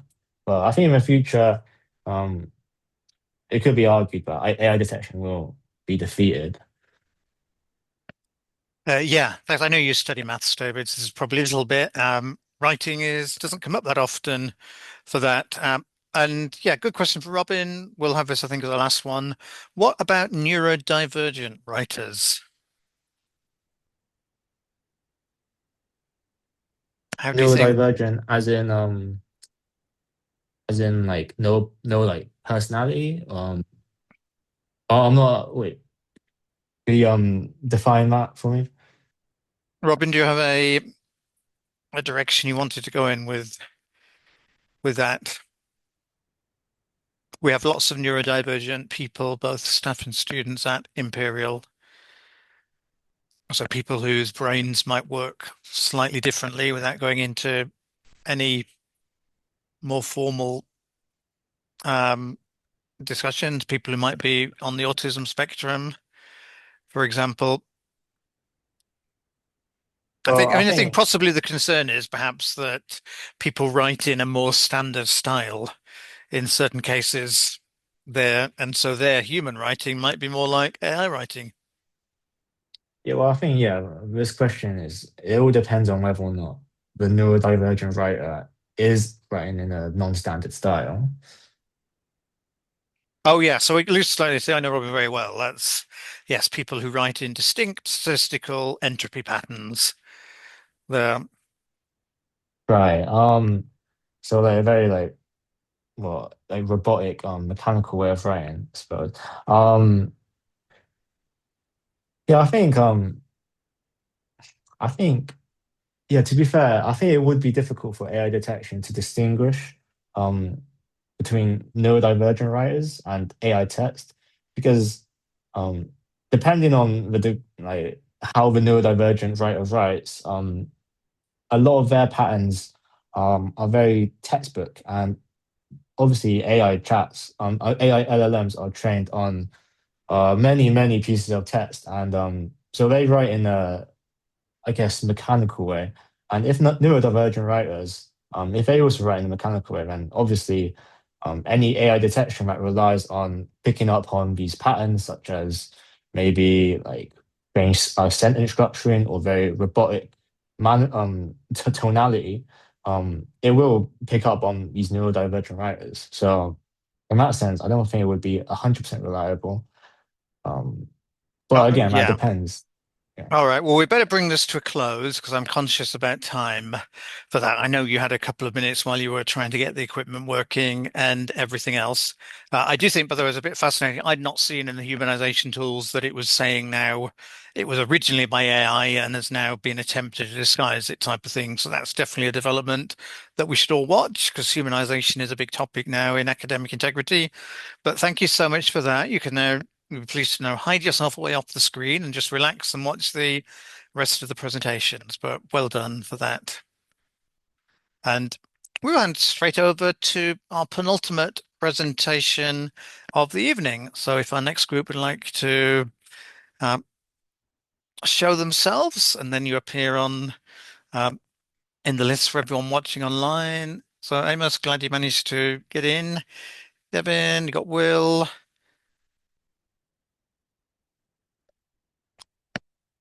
And uh, and Z. So yeah. So Will, do you have a camera working? Your black box at the moment, which is very AI. Right. There you go. Uh, all right. So the floor is yours to talk a bit about prompt injections and many exciting things around there. So again, very topical area. And away you Sorry, go. I need to restart my system for to share my screen. Can one of my teammate please share their screen instead?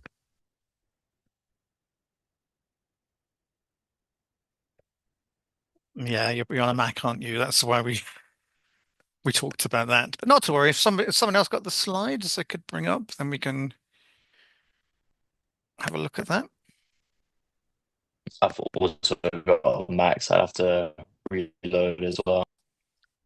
Yeah, if you're on a Mac and you need to share your screen, you'll probably have to log out, set the setting on, and then log back in. But if someone else is sharing it, that's fine. Will, your network bandwidth is very low, so you have become a bit broken up. But Devin, Z, what do you want to share? I guess if I share the screen, I can no longer get out of the screen sharing because I'm actually on the iPad. Oh, right, okay. Well, one of you have to share because otherwise you won't have a presentation. And I know you've been doing some work.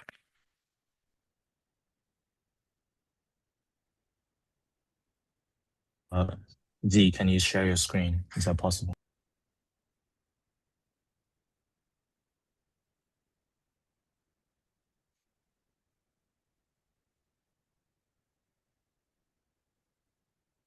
Yeah, there you go. If you just move it into full screen mode and we can go ahead.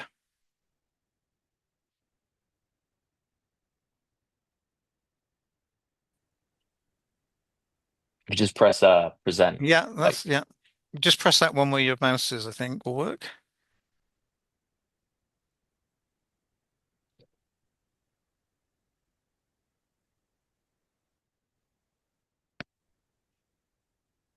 I know you'll be able to see notes. That's the problem. I realize that,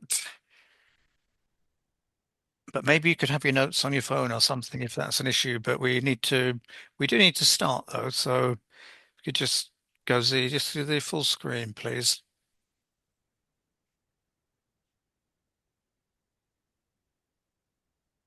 We can't really hear you, Z.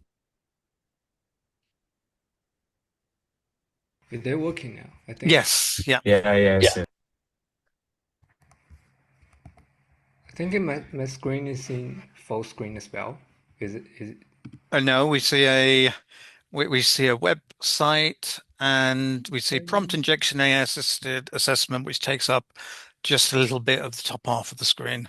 Wait a minute. Haven't tried this before. Sorry. That's all right. That's why we trying to practice in advance. There you go. Right. So, right. Is it okay?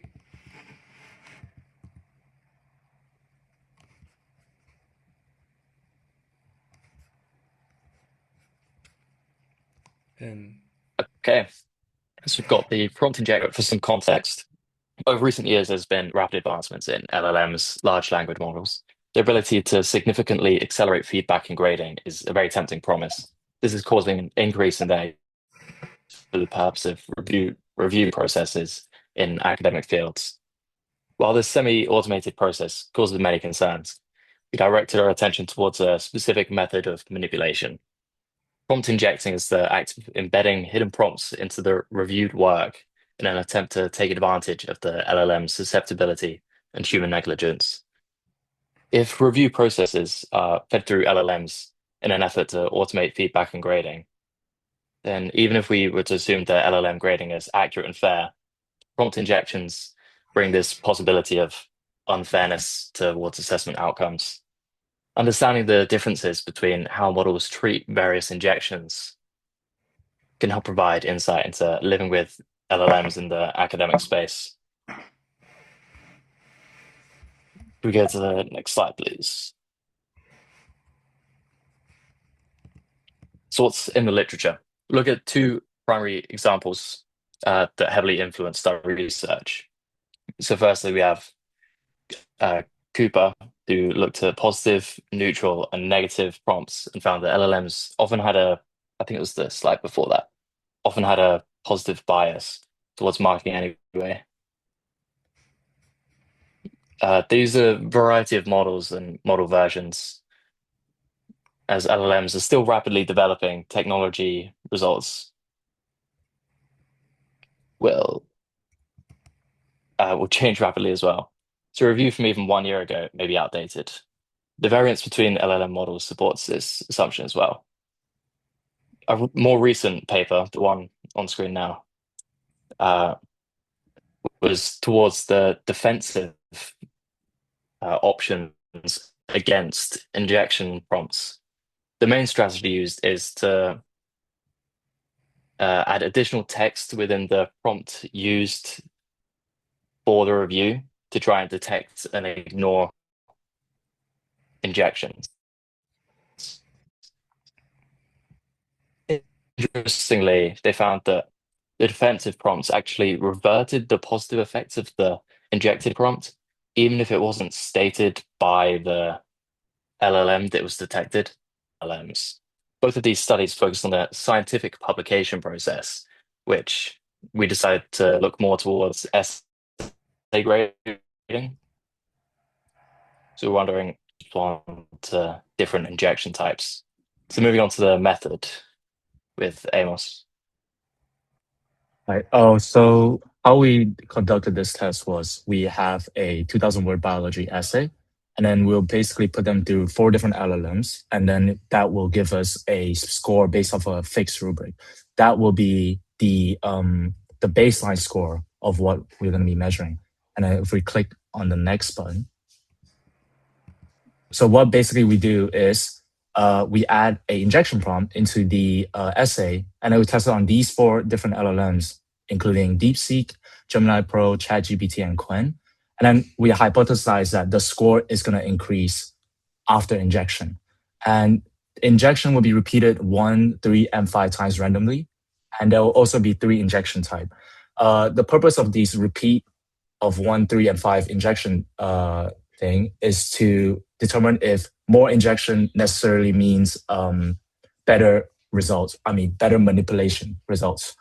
And then we also have a layer of a defense prompt where we put like a prompt where it says, if you detect the prompt injection, it will output inject. And so moving on to the 3 injection type, if we click the next button, where first we have authority. Authority injection time is, as you can see, is read out there. And all the highlighted words are like the keyword that classified this injection prompt as authority base. So you have like keywords such as ignore, system override, require, etc. And then if we move on to the next slide, we have guilt. Guilt is, as you might imagine, like keywords like, oh, I'll lose my scholarship. Oh, community will lose their only future doctor.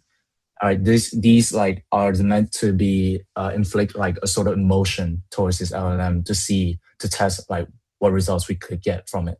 And if we move on to the next slide, and this is the last but like most interesting one in my opinion, where it's flattery, and you're looking at like you basically praise the LLMs and see if it will give a better manipulated result. And yeah, as you can see, the highlighted words such as like, oh, a careful and thoughtful reviewer like you, like etc. So that just brings on to our results slides. Will be with Devin. Nice, thank you. Moving on to the results of our study, we first evaluate the performance of these models using a fixed marking rubric. First, let us examine the overall scores given by the LLMs before and after the prompt injections. Our data indicates varying levels of vulnerability across the models were tested. Gemini Pro was found to be the most vulnerable to prompt injection. Its baseline score was about 76.1, which surged to an average of 82.2 after being injected, representing a significant plus 6.1 increase. DeepSeek was also compromised. The baseline score is about 66%, and it was increased to 70.5%. And ChatGPT was also moderately affected. But in contrast, Qwen demonstrates the strongest immunity and robustness. It was not easily manipulated by the injections. Rather, its average score actually slightly decreased from a baseline of about 70.8% down to 17.2%. Next slide, please. Next, we analyze the impact of injection frequency, specifically looking at how the proportion of the injected text affect the gradient outcome. Interestingly, we found that a single injection is actually the most effective one. The single injection often achieves the highest score manipulation. Under this condition, ChatGPT got 75.8, Gemini got 84, and Qwen actually got 71. Conversely, high-frequency injection tend to actually have a backfire.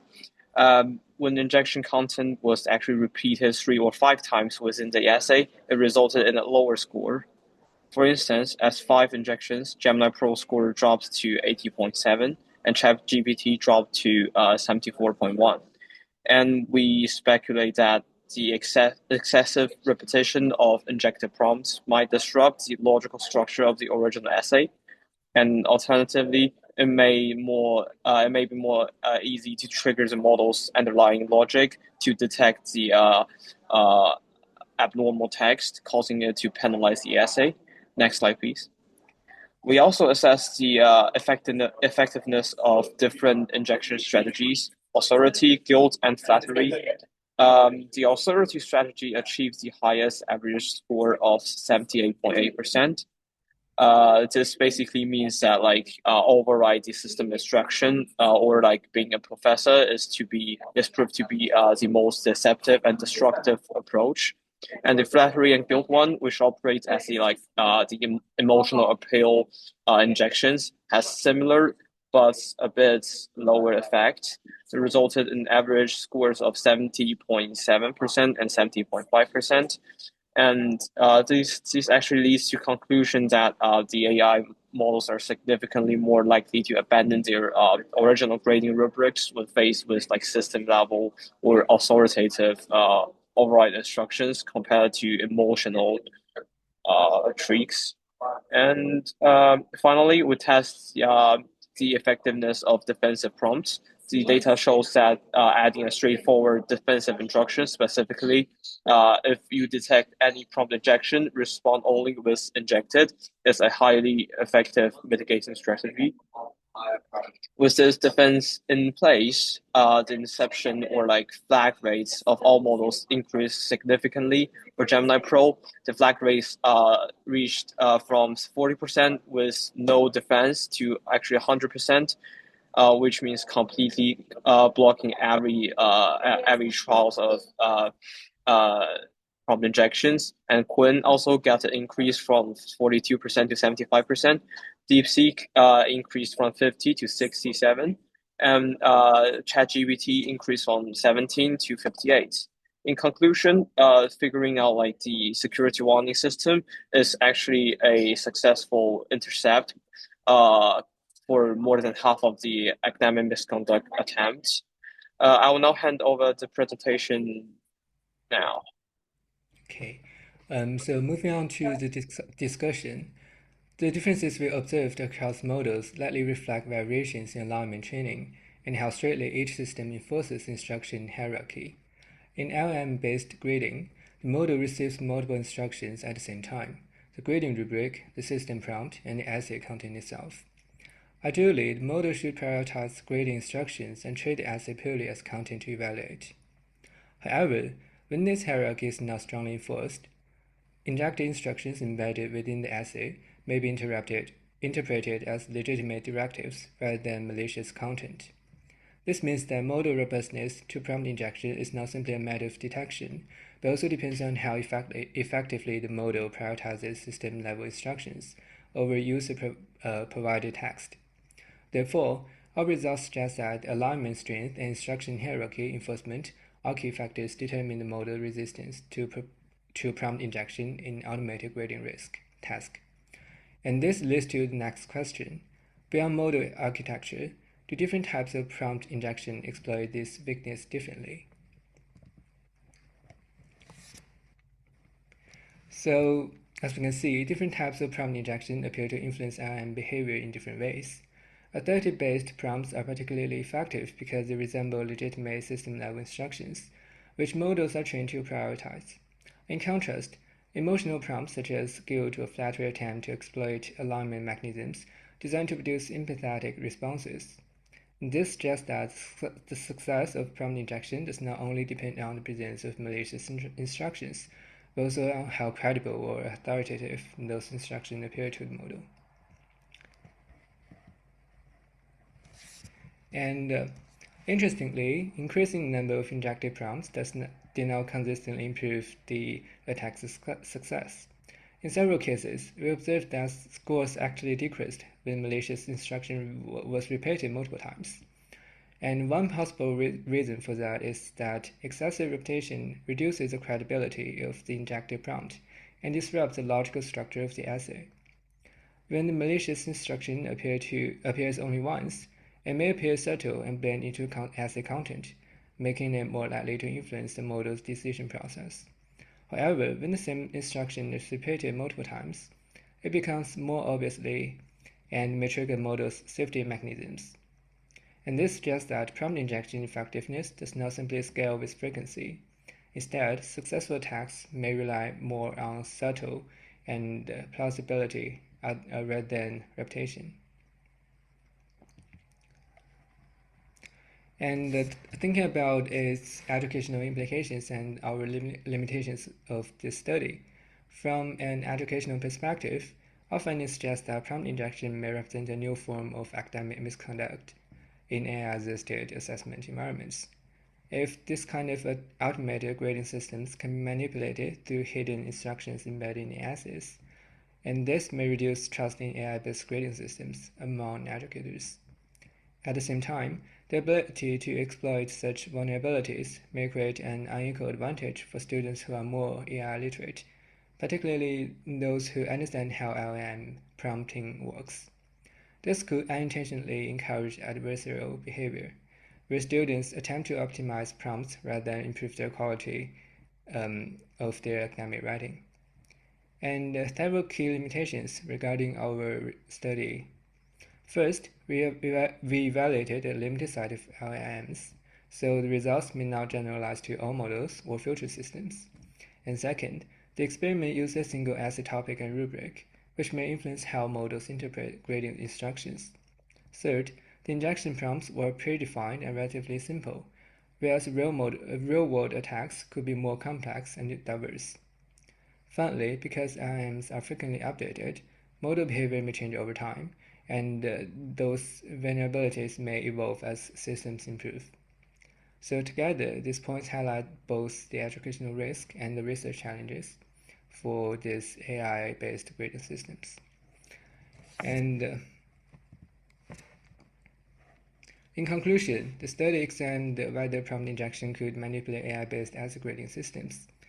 And our results show that prompt injection can indeed influence grading outcomes, although the level of vulnerability varies across different models and injection strategies. Importantly, we also found that simple defensive prompts significantly improved detection and mitigation. And from the educational perspective, these findings highlight that while AI grading systems may offer efficiency, they also introduce new integrity challenges. And therefore, future development of AI grading should prioritize robust alignment mechanisms, secure prompting framework, and transparent evaluation protocols before implementation. And that's our presentation. Thanks for listening. Okay, thank you very much. Very topical area again, prompt injections within assignments there and how people are manipulating marks. I mean, to me, there's audience members, feel free to pose questions if you've got any for that as well. Includes the people, the students who are here are welcome to ask questions as well. But I mean, one interesting thing that stood out to me was the AI marking itself, and that the different systems you tested gave very different marks. So what does that say about the use of AI marking in general?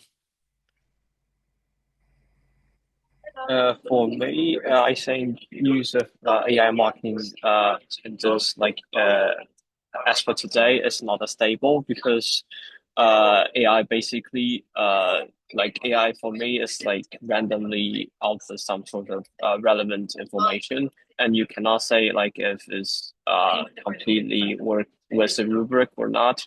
And most important thing is actually when there's actually you can be like with using the same AI and get the different scores, and which means that in this case, educators can only use AI to like help them scan through the documents, but not like actually marking them.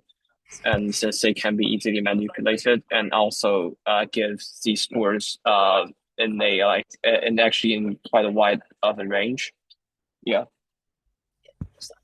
Yeah, thanks for that. And you did, I think, quite a lot of tests, but I lost track as to how many you did because of the way you presented it. So did you test each prompt more than once on the same Yes, LLM? yes, Yeah. yes. We actually tested like for we were about 3 times for one specific test.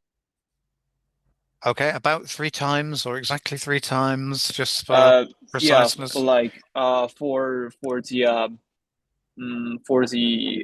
baselines, we actually tested about like 5 times, and for the actual manipulations, each of them is exactly 3 times. Okay, and then so the numbers you presented were the mean, were they? Yeah, yeah. Right. Okay, I'm not sure you said that during the presentation, but that's quite useful to know that you did these more than once there. And so in terms then of the injections, so these were all quite blatant within the assignments. And I guess in real life, if people put that very blatantly in an assignment, then hopefully if a human looked at it, they would notice. But so how would these work in a more real life situation?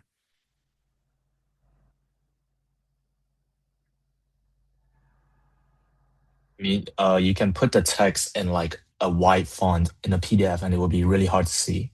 That's one thing. You can also change the font to like really tiny as well. And the AI could like still scan through them, right? Okay, so yeah, you could disguise this within the text. It'd be less obvious as well. And are there any more subtle ways you could manipulate the written documents to get a similar effect, do you think? I mean, for instance, you said if you put flattery words in there, it's going to increase the mark. What if you just use flattery in an essay in general? Do you think that would increase the mark? What do you mean by a flattery essay in general? Well, in that you put if you inject a flattering prompt about how good the marker is, then that increases the mark. But you identified there were certain words in there that really influenced it. What about if you just use more of those words in general rather than having to inject the whole prompt? What do you think that would do? So we actually found that flattery doesn't really increase the overall. Like it was better for authority, like direct vocabulary. Okay, So yeah. So that's me not yeah, writing it down correctly, right? Okay, so authority then. What about if you put the authority words in the assignment? Clearly, it's not that possible because authority includes the word like system instructions and overrides and like this kind of control words, and which probably not going to exist in your paper. But what if you forced in words like control and override into your document? This can be some like future parts of the research, but actually, at this point, I would say it's not that helpful because LLMs understand words and literatures based on how they interact with each other, like how they become a paragraph, rather than like just like spotting the words like one by one. I also want to add like if you have like a repeating word of system override, which is one of the tests we did, basically repeating of the injection, they basically conclude that as like a noise in the essay. So they would think that that's like error in the essay. So they would just conclude that as one. So if you spam like, oh, direct system override, system override, system override, it would just consider as one. So it wouldn't really make sense either way. All right. Yeah, I mean, I think it's just given me an idea about some things to test out, but that's useful as well. I'm sure some other people might have a few thoughts about things. It's perhaps a bit more technical because of but really it's not that technical for that there. And so the other bit of this really was you looked at the defensive side of the prompting or the marking. So do you think then that if people are using AI marking, they need to integrate this defensive side into their marking as well? I believe it is necessary, and it's quite easy to just like add one line saying that if you spot any prompt injection or method that tries to manipulate the results, you just output injected, and which is quite helpful, which can like increase the flagging rate about 50% in average, and for some models even 100%. Yeah. And I'm interested, that's a general question then to finish. We've got one from, yeah, O'Haley's asked, did you test or play with asking LLM how to disguise or embed the injections more subtly into an essay for that? So, yeah. I mean, did you ask LLM how to better disguise your things in general? Or you just Uh, relied on human knowledge and things you'd read in other research papers? we did ask the LLM to give us a injection, which is the flattery one. The flattery one is purely AI generated, and however the authority one is like literature like covered before like proved to like have somewhat work. So Yeah. we that's a really interesting point. I think that's also like something we like could look into in further studies.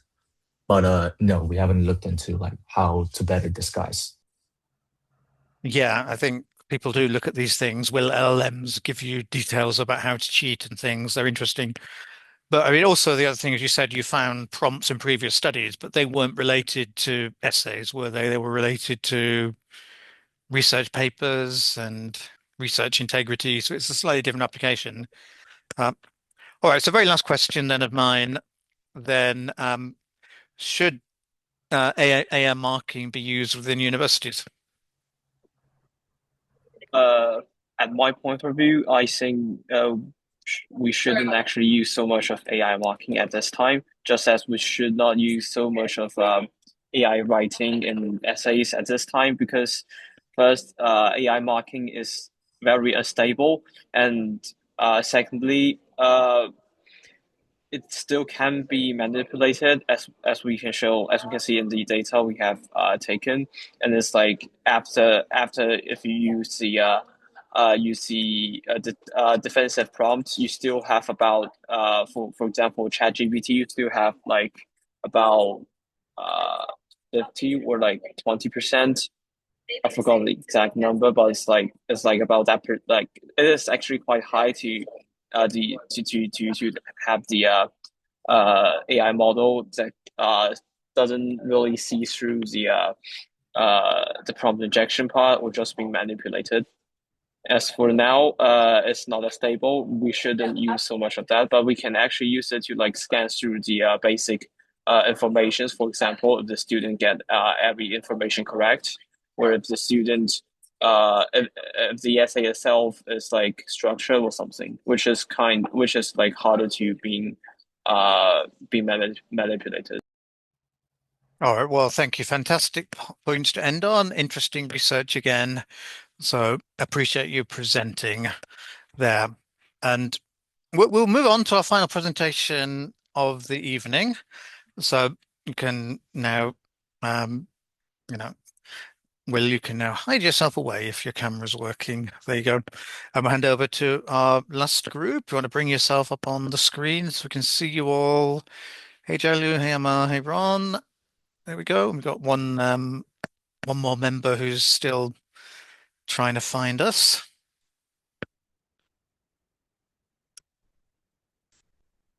Oh, there we go. Shangzhou. There you are. Right. All right. So I'll let you move straight on rather than take any of your time introducing you, but looking at changes about AI policies and STEM disciplines. So away you go.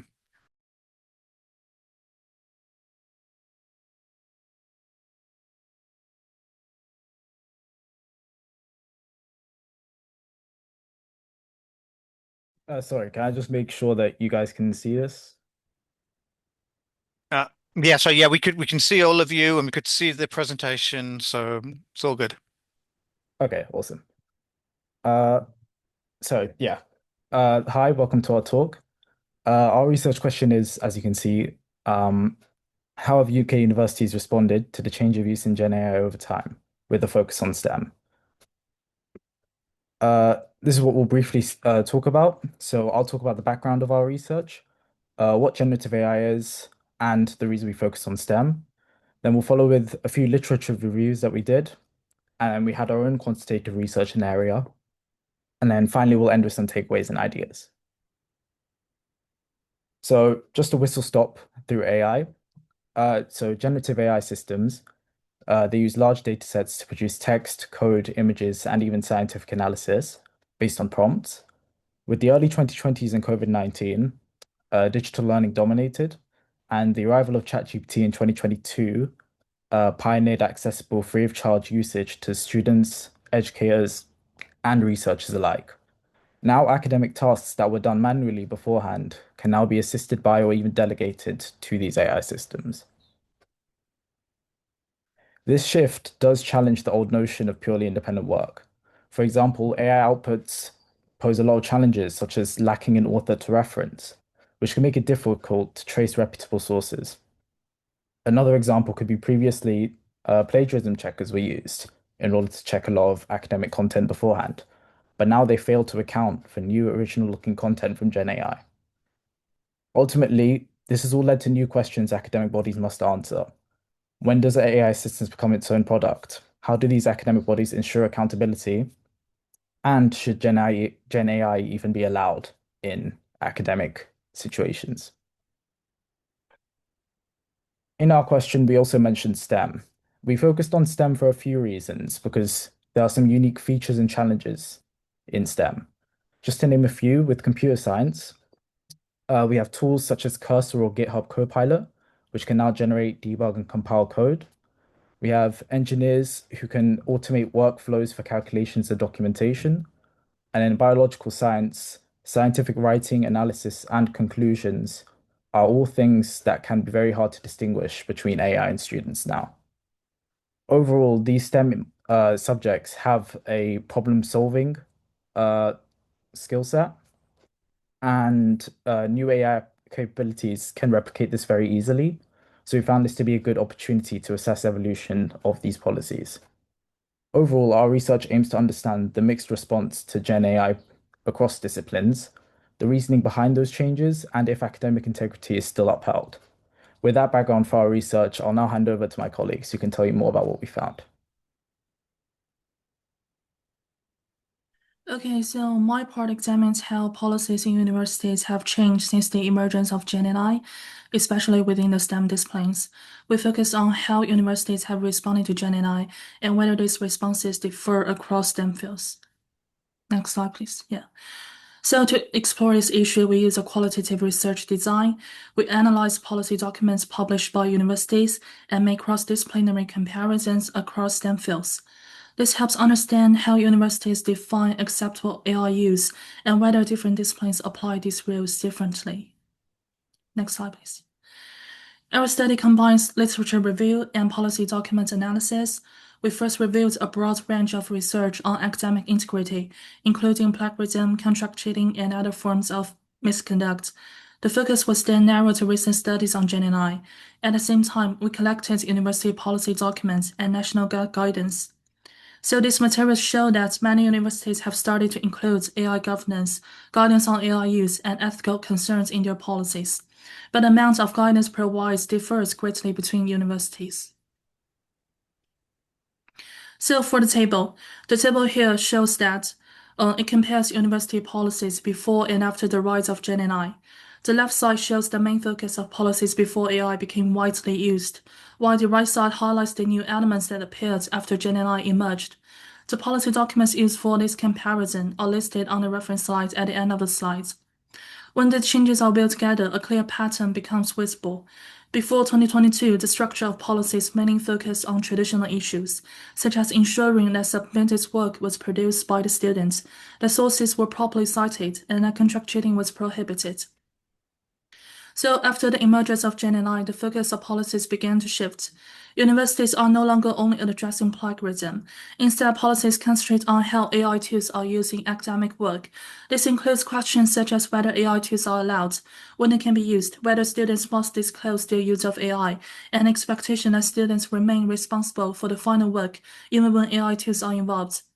So in other words, university policy structures are gradually moving from regulating the original work to regulating the interaction between students and AI tools. This represents one of the most significant policy changes brought by the rise of Gen AI. Next slide, please. So for the figure here, it shows the differences in AI-related violations across different STEM disciplines. From the chart, we can see that the pattern is not evenly distributed across different fields. Computing-related subjects show higher levels, engineering remains in the middle, and life science fields are generally lower. This suggests that AI-related misconduct is more concentrated in some disciplines than others, which means the challenges posed by AI are uneven rather than universal across different STEM fields. Next slide, please. So for the last figure, we can show that the changing trends of different types of academic misconduct in different universities. The chart presents three categories: traditional plagiarism, AI-related misconduct, and other academic violations. From the figure, we can see that traditional plagiarism cases are decreasing, and AI-related misconduct is increasing, and other forms remains relatively stable. This suggests that academic misconduct is being reconfigured rather than simply expanded, with integrity concerns shifting from conventional plagiarism towards AI-mediated forms of misconduct. And that's my section. I'll pass it over to Shengzhu.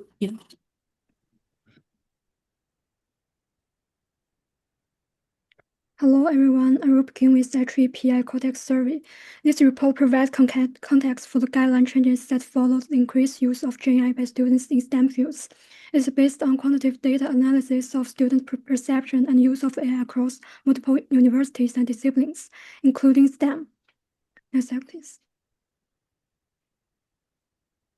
The study aimed to measure changes in UK undergraduates' use of GenAI in learning and assessed work, and to summarize student views on institutional responses, such as policy clarity, detection, and training. The survey was cross-sectional, with year-on-year comparison to the 2024 survey. It is included 1,041 full-time UK undergraduates. Next slide. This slide shows what the survey actually measured. First, it measured core behavior indicators, including overall AI use, Gen AI use in assessment, and the specific ways students use AI for assessed work. Second, it looked at motivations and behavior in responses, such as whether students use AI to save time or improve quality, and whether they thought AI-based assessment would change their efforts. Third, it examined risk perceptions and barriers, including concerns about cheating accusations, hallucinations, and environmental impacts. Finally, it also asks about institutional response, such as policy clarity, detection ability, training received, and the differences across student groups. Next slide, please. Next slide, please. This slide summarizes the main content. The survey shows rapid growth in both general AI use and Gen AI use for assessment between 2024 and 2025. Reported use of Gen AI for assessment rose sharply, where the proportion saying they had not used it for assessment fell substantially. Students mainly said they used AI to save time and improve core quality. On the institutional side, most students said assessment had changed in response to Gen AI, and most students thought policy was clear. This suggests that universities are beginning to respond more actively to rising student use of Gen AI. However, a clear training gap remains because far fewer students had actually received AI skills training. There's higher AI use among STEM or health students. This figure gives more detail about how students use Gen AI for assessments. The most common uses were relatively supported ones, such as explaining concepts, summarizing material, suggesting research ideas, and helping students structure their thoughts. These uses increased from 2024 to 2025. However, the figure also shows more direct assessment-related uses, including submitting work after updating with the AI, or in some cases using AI in assessed work with little or no editing. So overall, the chart suggests that AI is no longer only a background study tool. It is becoming integrated into the assessment process itself, which raises more serious questions for universities about authorship, transparency, and academic integrity. There are some important limitations. The survey is based on self-report, so use may be underreported or overreported. It is also a repeated cross-section, which means the year-to-year change does not track exactly the same students. In addition, students' perceptions of detection may not reflect actual institutional capability. I now move to my second source, which is a JCAL systematic review on academic integrity and Gen AI. This source is useful because it gives a wider evidence base beyond a single UK survey. The research was developed through a structured literature review based mainly on Google Scholar searches. It focused on empirical studies in higher education and retained studies relevant to at least one of these three areas: integrity risks, institutional safeguards, or detection and ethical regulation. After screening, the final evidence base included 74 studies. This review is directly relevant to our topic because this paper helps us understand the wider concerns and response pressures behind those institutional changes. This slide provides next slide, please. This slide provides an overview of the evidence synthesis. The thematic distribution shows that 53% of studies focused on academic integrity risks and AI-associated misconducts. The main takeaway is that the literature is concentrated much more heavily on risks and misconduct than on actual institutional solutions. This is important for our presentation because it suggests that universities are being pushed to respond to a rapidly growing problem, but the research based on effective safeguards and regulation is still relatively limited. Finally, this slide summarizes the key findings across the three themes. First, many studies show that GenAI creates academic integrity risks.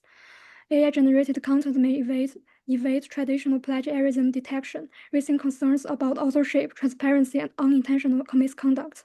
Over-reliance on GenAI may also weaken independent reasoning, where AI-generated paraphrasing and fabricated citations make plagiarism harder to detect. Second, institutional safeguards are important but still uneven. The literature highlights the need for GenAI ethics training, standardized literacy programs, continuous staff development, and stronger cross-institutional governance. However, evidence on the long-term effectiveness of these strategies remains limited. Third, detection tools remain unreliable. High false positives and false negatives create reliability and fairness concerns. So many studies recommend hybrid approaches that combine human judgment with technical tools. Overall, the review suggests that universities are trying to catch up with the speed of GenAI adoption. Okay, this is the end of my part. Yeah, so I'll just move on to talk about the inspiration for our actual quantitative research. So the HEPI Cortex survey showed that students felt that the clarity of their institutional policy on generative AI in assessments had actually increased over time. However, slightly less students felt encouraged by their institution to use generative AI in Russell Group universities. So it was sort of these two key findings from that literature review that prompted us to, carry out some of our own research. So just the next slide, please.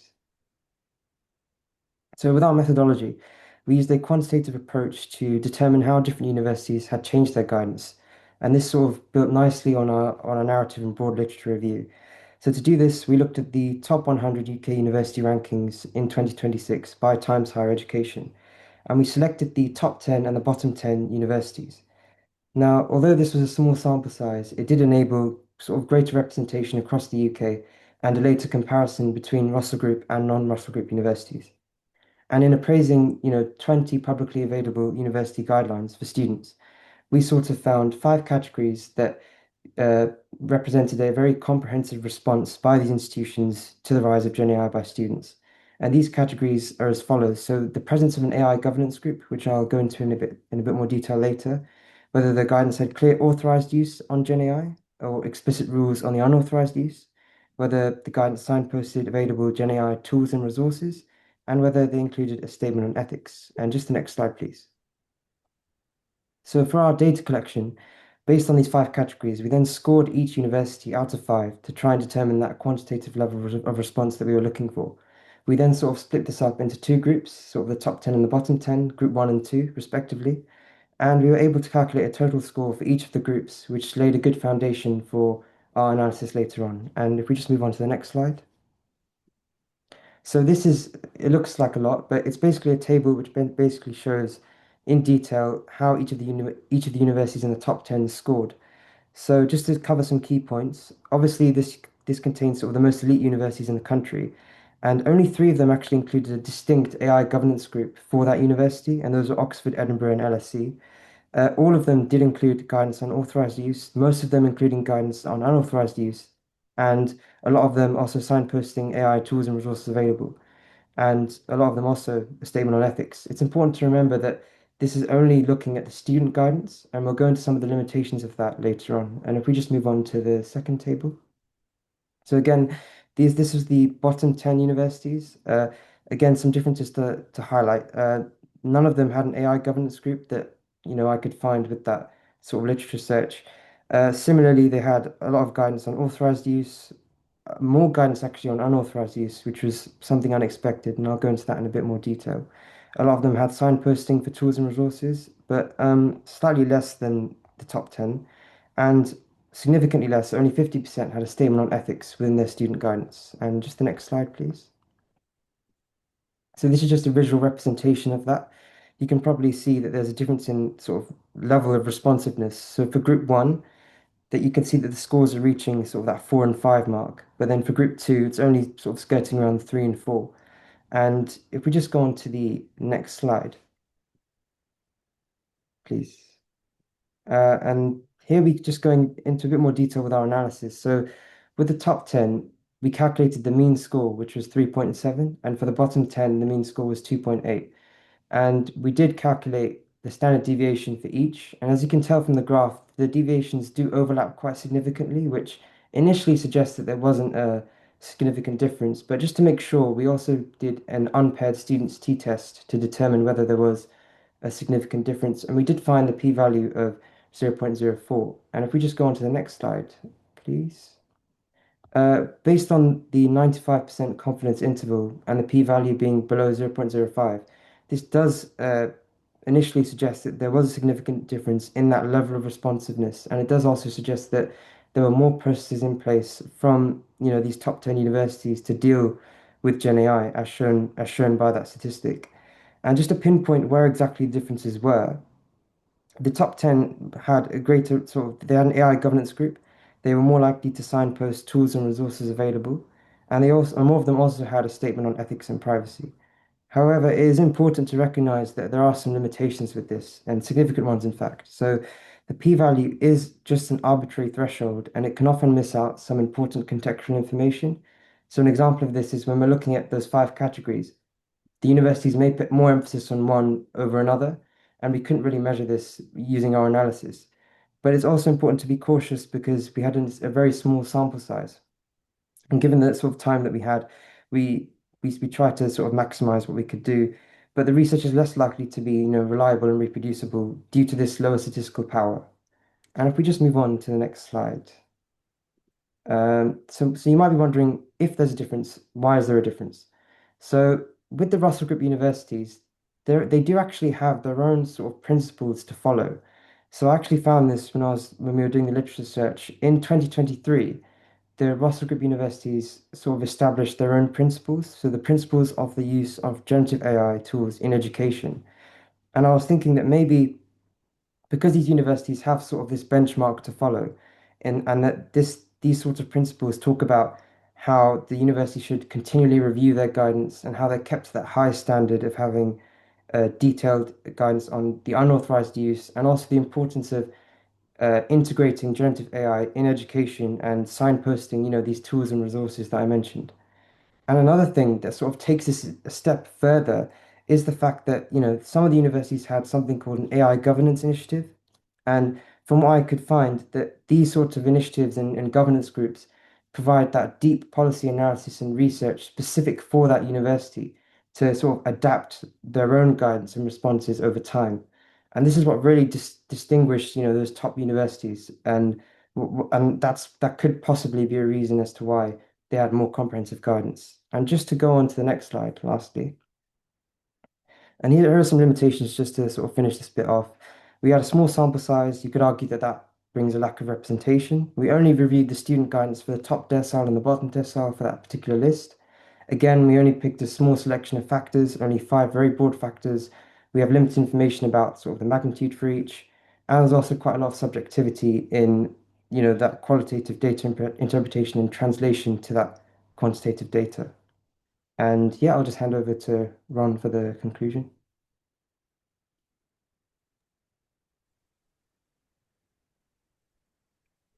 All right, yeah. So after that, just to wrap up, just saw some thoughts and takeaways that we had from our research. Firstly, we suggested that some specific, future policy should ideally use more specific discipline level guidance rather than broad sweeping statements. So our reasoning for this is that, for example, mathematics policies should really differ from biology policies, mostly because there are unique AI tools for each discipline, and the skill sets that we're trying to train these students for should be tailored for that. Following this, our educational goals should shift. Universities should think about redesigning assessments in order to encourage that critical thinking that we're looking for. And our data does suggest a focus on encouraging AI ethical stewardship would be beneficial because AI will continue to embed itself further into the academic world. Finally, just looking forward, there are a few recommendations for future research we thought about. For example, firstly, our sample size was quite small. We thought that a large scale analysis, for example, expanding the scope to other universities in the UK or even abroad, would show whether the trends we saw were global or even just local. We could also look at whether the curriculum type would influence this, which is notable for us in medicine, for example, with hybrid and traditional courses. We also mentioned that it might be valuable to explore changes to policy across other disciplines to STEM, such as the creative arts, as those offer their own challenges, such as, for example, trying to determine ownership of creations. Other future work could look at the wider scope of AI policy in terms of not just students, but also educators, university staff, and academic scholars, as the university policies that we've talked about today are primarily directed at students. Another idea is looking at tools used to identify AI misconduct, for example, Turnitin, and just looking at how those align with the changes in policy over the years may be beneficial. And finally, exploring how assessments have also changed in regard to that would be critical to see whether the response to Gen AI is successfully preparing students in their degrees. And that's all. Thank you for listening. Thank you very much, everyone. So we have a few minutes now for questions. I'm sure there'll be people here with a few thoughts. I have to say that wasn't quite the talk I expected you to give, but that's fine. And I was glad that you had the bit of original research at the end. But you spent a long time looking at literature sources. So how did that work feed into the the design of the research study? Yeah, so yeah, you could probably see that there was quite a large literature review there. Partly because we had a broad sort of evidence base of qualitative data, and at the beginning we were struggling to sort of try and translate that to that quantitative database. So from the literature search, what's really relevant and what's to focus on is that first table, which sort of showed the policy differences before and after the rise of Gen AI. And it was really from this, as well as that report that I mentioned, that gave us the inspiration to focus on exactly how universities have sort of changed their policy or how they have adapted it. And so yeah, that initial table, in looking at the different university responses, prompted us to analyze them in a bit more detail. And and then again with the report, it highlighted what students actually thought, so student perceptions, and that also sort of fed into there as well in discussing that. Yeah, thanks. I think maybe where I got a little bit confused is normally when we say policies in this line of work, we think a lot more about the documents that they have on their website with the word policy in. So you might remember one of the earlier presentations where they talked about the Imperial Academic Misconduct Policy, for example, as something very specific. So it might actually be more better way of thinking it is about the approach within that university as opposed to the word policy for that. But then you looked at your data collection. So you did the top 10 universities in the UK and you did the ranks between 91 and 100, which we don't want to necessarily say are the bottom universities because there's a lot more than 100 universities in the UK. They're just the ones that are the end of that list for that there. But where did these 5 categories come from and how did you decide what these 5 categories would be? Sure. So these 5 categories. So again, I mentioned before that after having looked at all of those universities, we had to decide how we could make these categories so that we could score them.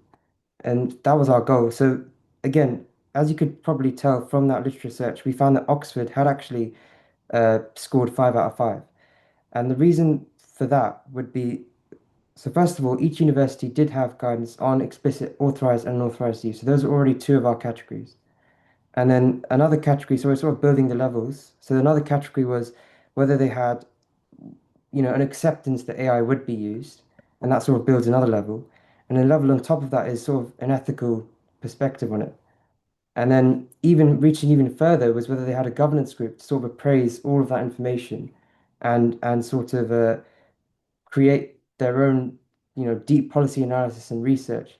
And it's sort of this sort of leveled and tiered approach that we try to get with these categories. There are obviously many errors and limitations that can come with this, with regards to them being very broad, very non-specific, and also very subjective in looking at only the student guidance. And it could vary by sort of interpretation with what the guidance says, because it's a lot of words. And yeah, those are just some limitations that we have to consider when we're talking about this. Okay, I'm going to give you a potential provocation because I'm interested in what your response is. What would you do to somebody who said you'd chosen those categories to make sure the top 10 universities scored high out of them? Well, yeah, that's a very fair point, and that's actually selection bias at the end of the day, because there is obviously some bias involved as well, and some of it is subconscious, some of it we can't control. But it also comes down to the fact that these top 10 universities, they are the top 10 for a reason, and part of that is because of the level of sort of responsiveness they have to the current climate and the changing environment around them. And with these like Times Higher Education list, it does have a detailed sort of point system for ranking these universities. So while there is an element of a selection bias there, it is also understandable as to why they would have a more comprehensive response in that respect, if that makes sense. But yeah, I have to agree with you that there is a bias there.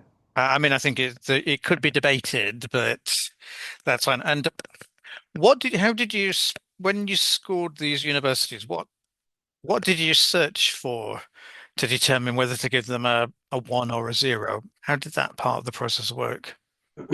So again, the scores out of five and the five categories were only determined from sort of the student website guidance. So let's say an example, let's give Oxford for example. So on Oxford student guidance only, so we're not talking about the staff guidance. On the student guidance, it did have like, some tips for authorized use, then it had some unauthorized use, but then it also, developed that even further. And then for some universities like let's say Cambridge actually, it did have a guidance on how you could use AI, but its unauthorized use wasn't actually included in detail within the student guidance on the website. Whilst that may be included in the policy, we have to be realistic about what students will look at. And they're not likely, as you said, they're not likely to look at the long, documents of policies. They're more likely to just see the surface of things and the guidance on the website. And that's part of the reason why we chose to look at the websites themselves, because that's really what most students will probably see if they're going to see anything at all regarding how the university has responded. Yeah, thanks. And by the way, anyone else who'd like to jump in, feel absolutely free. Um, and I guess really, I know you mentioned STEM a bit, but really the research was a lot more general than STEM. So STEM, do you think um, was it, which is fine. It's just again how you present it. But was there anything specific to STEM you think came out of this investigation? Yeah, I mean, I agree with you. Our main sort of quantitative research wasn't as focused on STEM, and we did realize that it would be much more difficult to have an appreciation for all of the departments of STEM. Let's say if we did do this categorization process for all of the departments, that would take much, much too long. So again, that's a flaw in our presentation that we did not account for all those departments.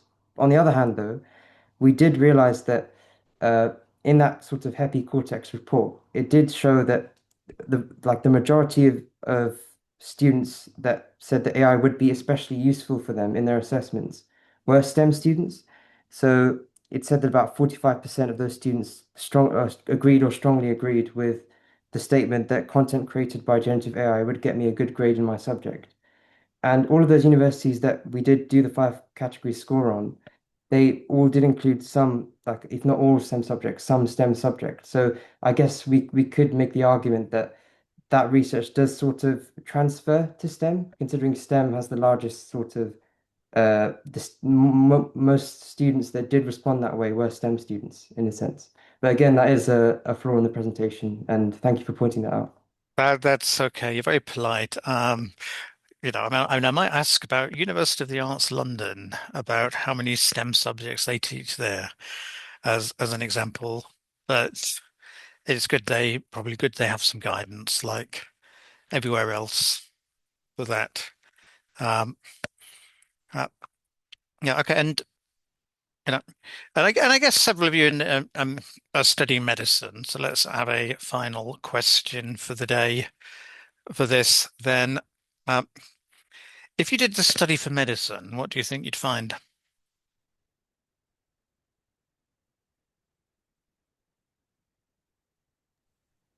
I think with medicine, sorry to jump in, but I think with medicine we see a lot of policy already sort of integrated in. So actually recently there has been quite a surge in the tools available. In fact, actually today we had a survey ourselves as a cohort based on sort of study strategies that students use.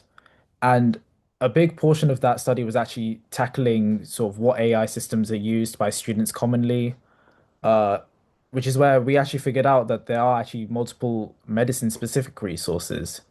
For example, AI is tailored specifically to doctors and some other tools.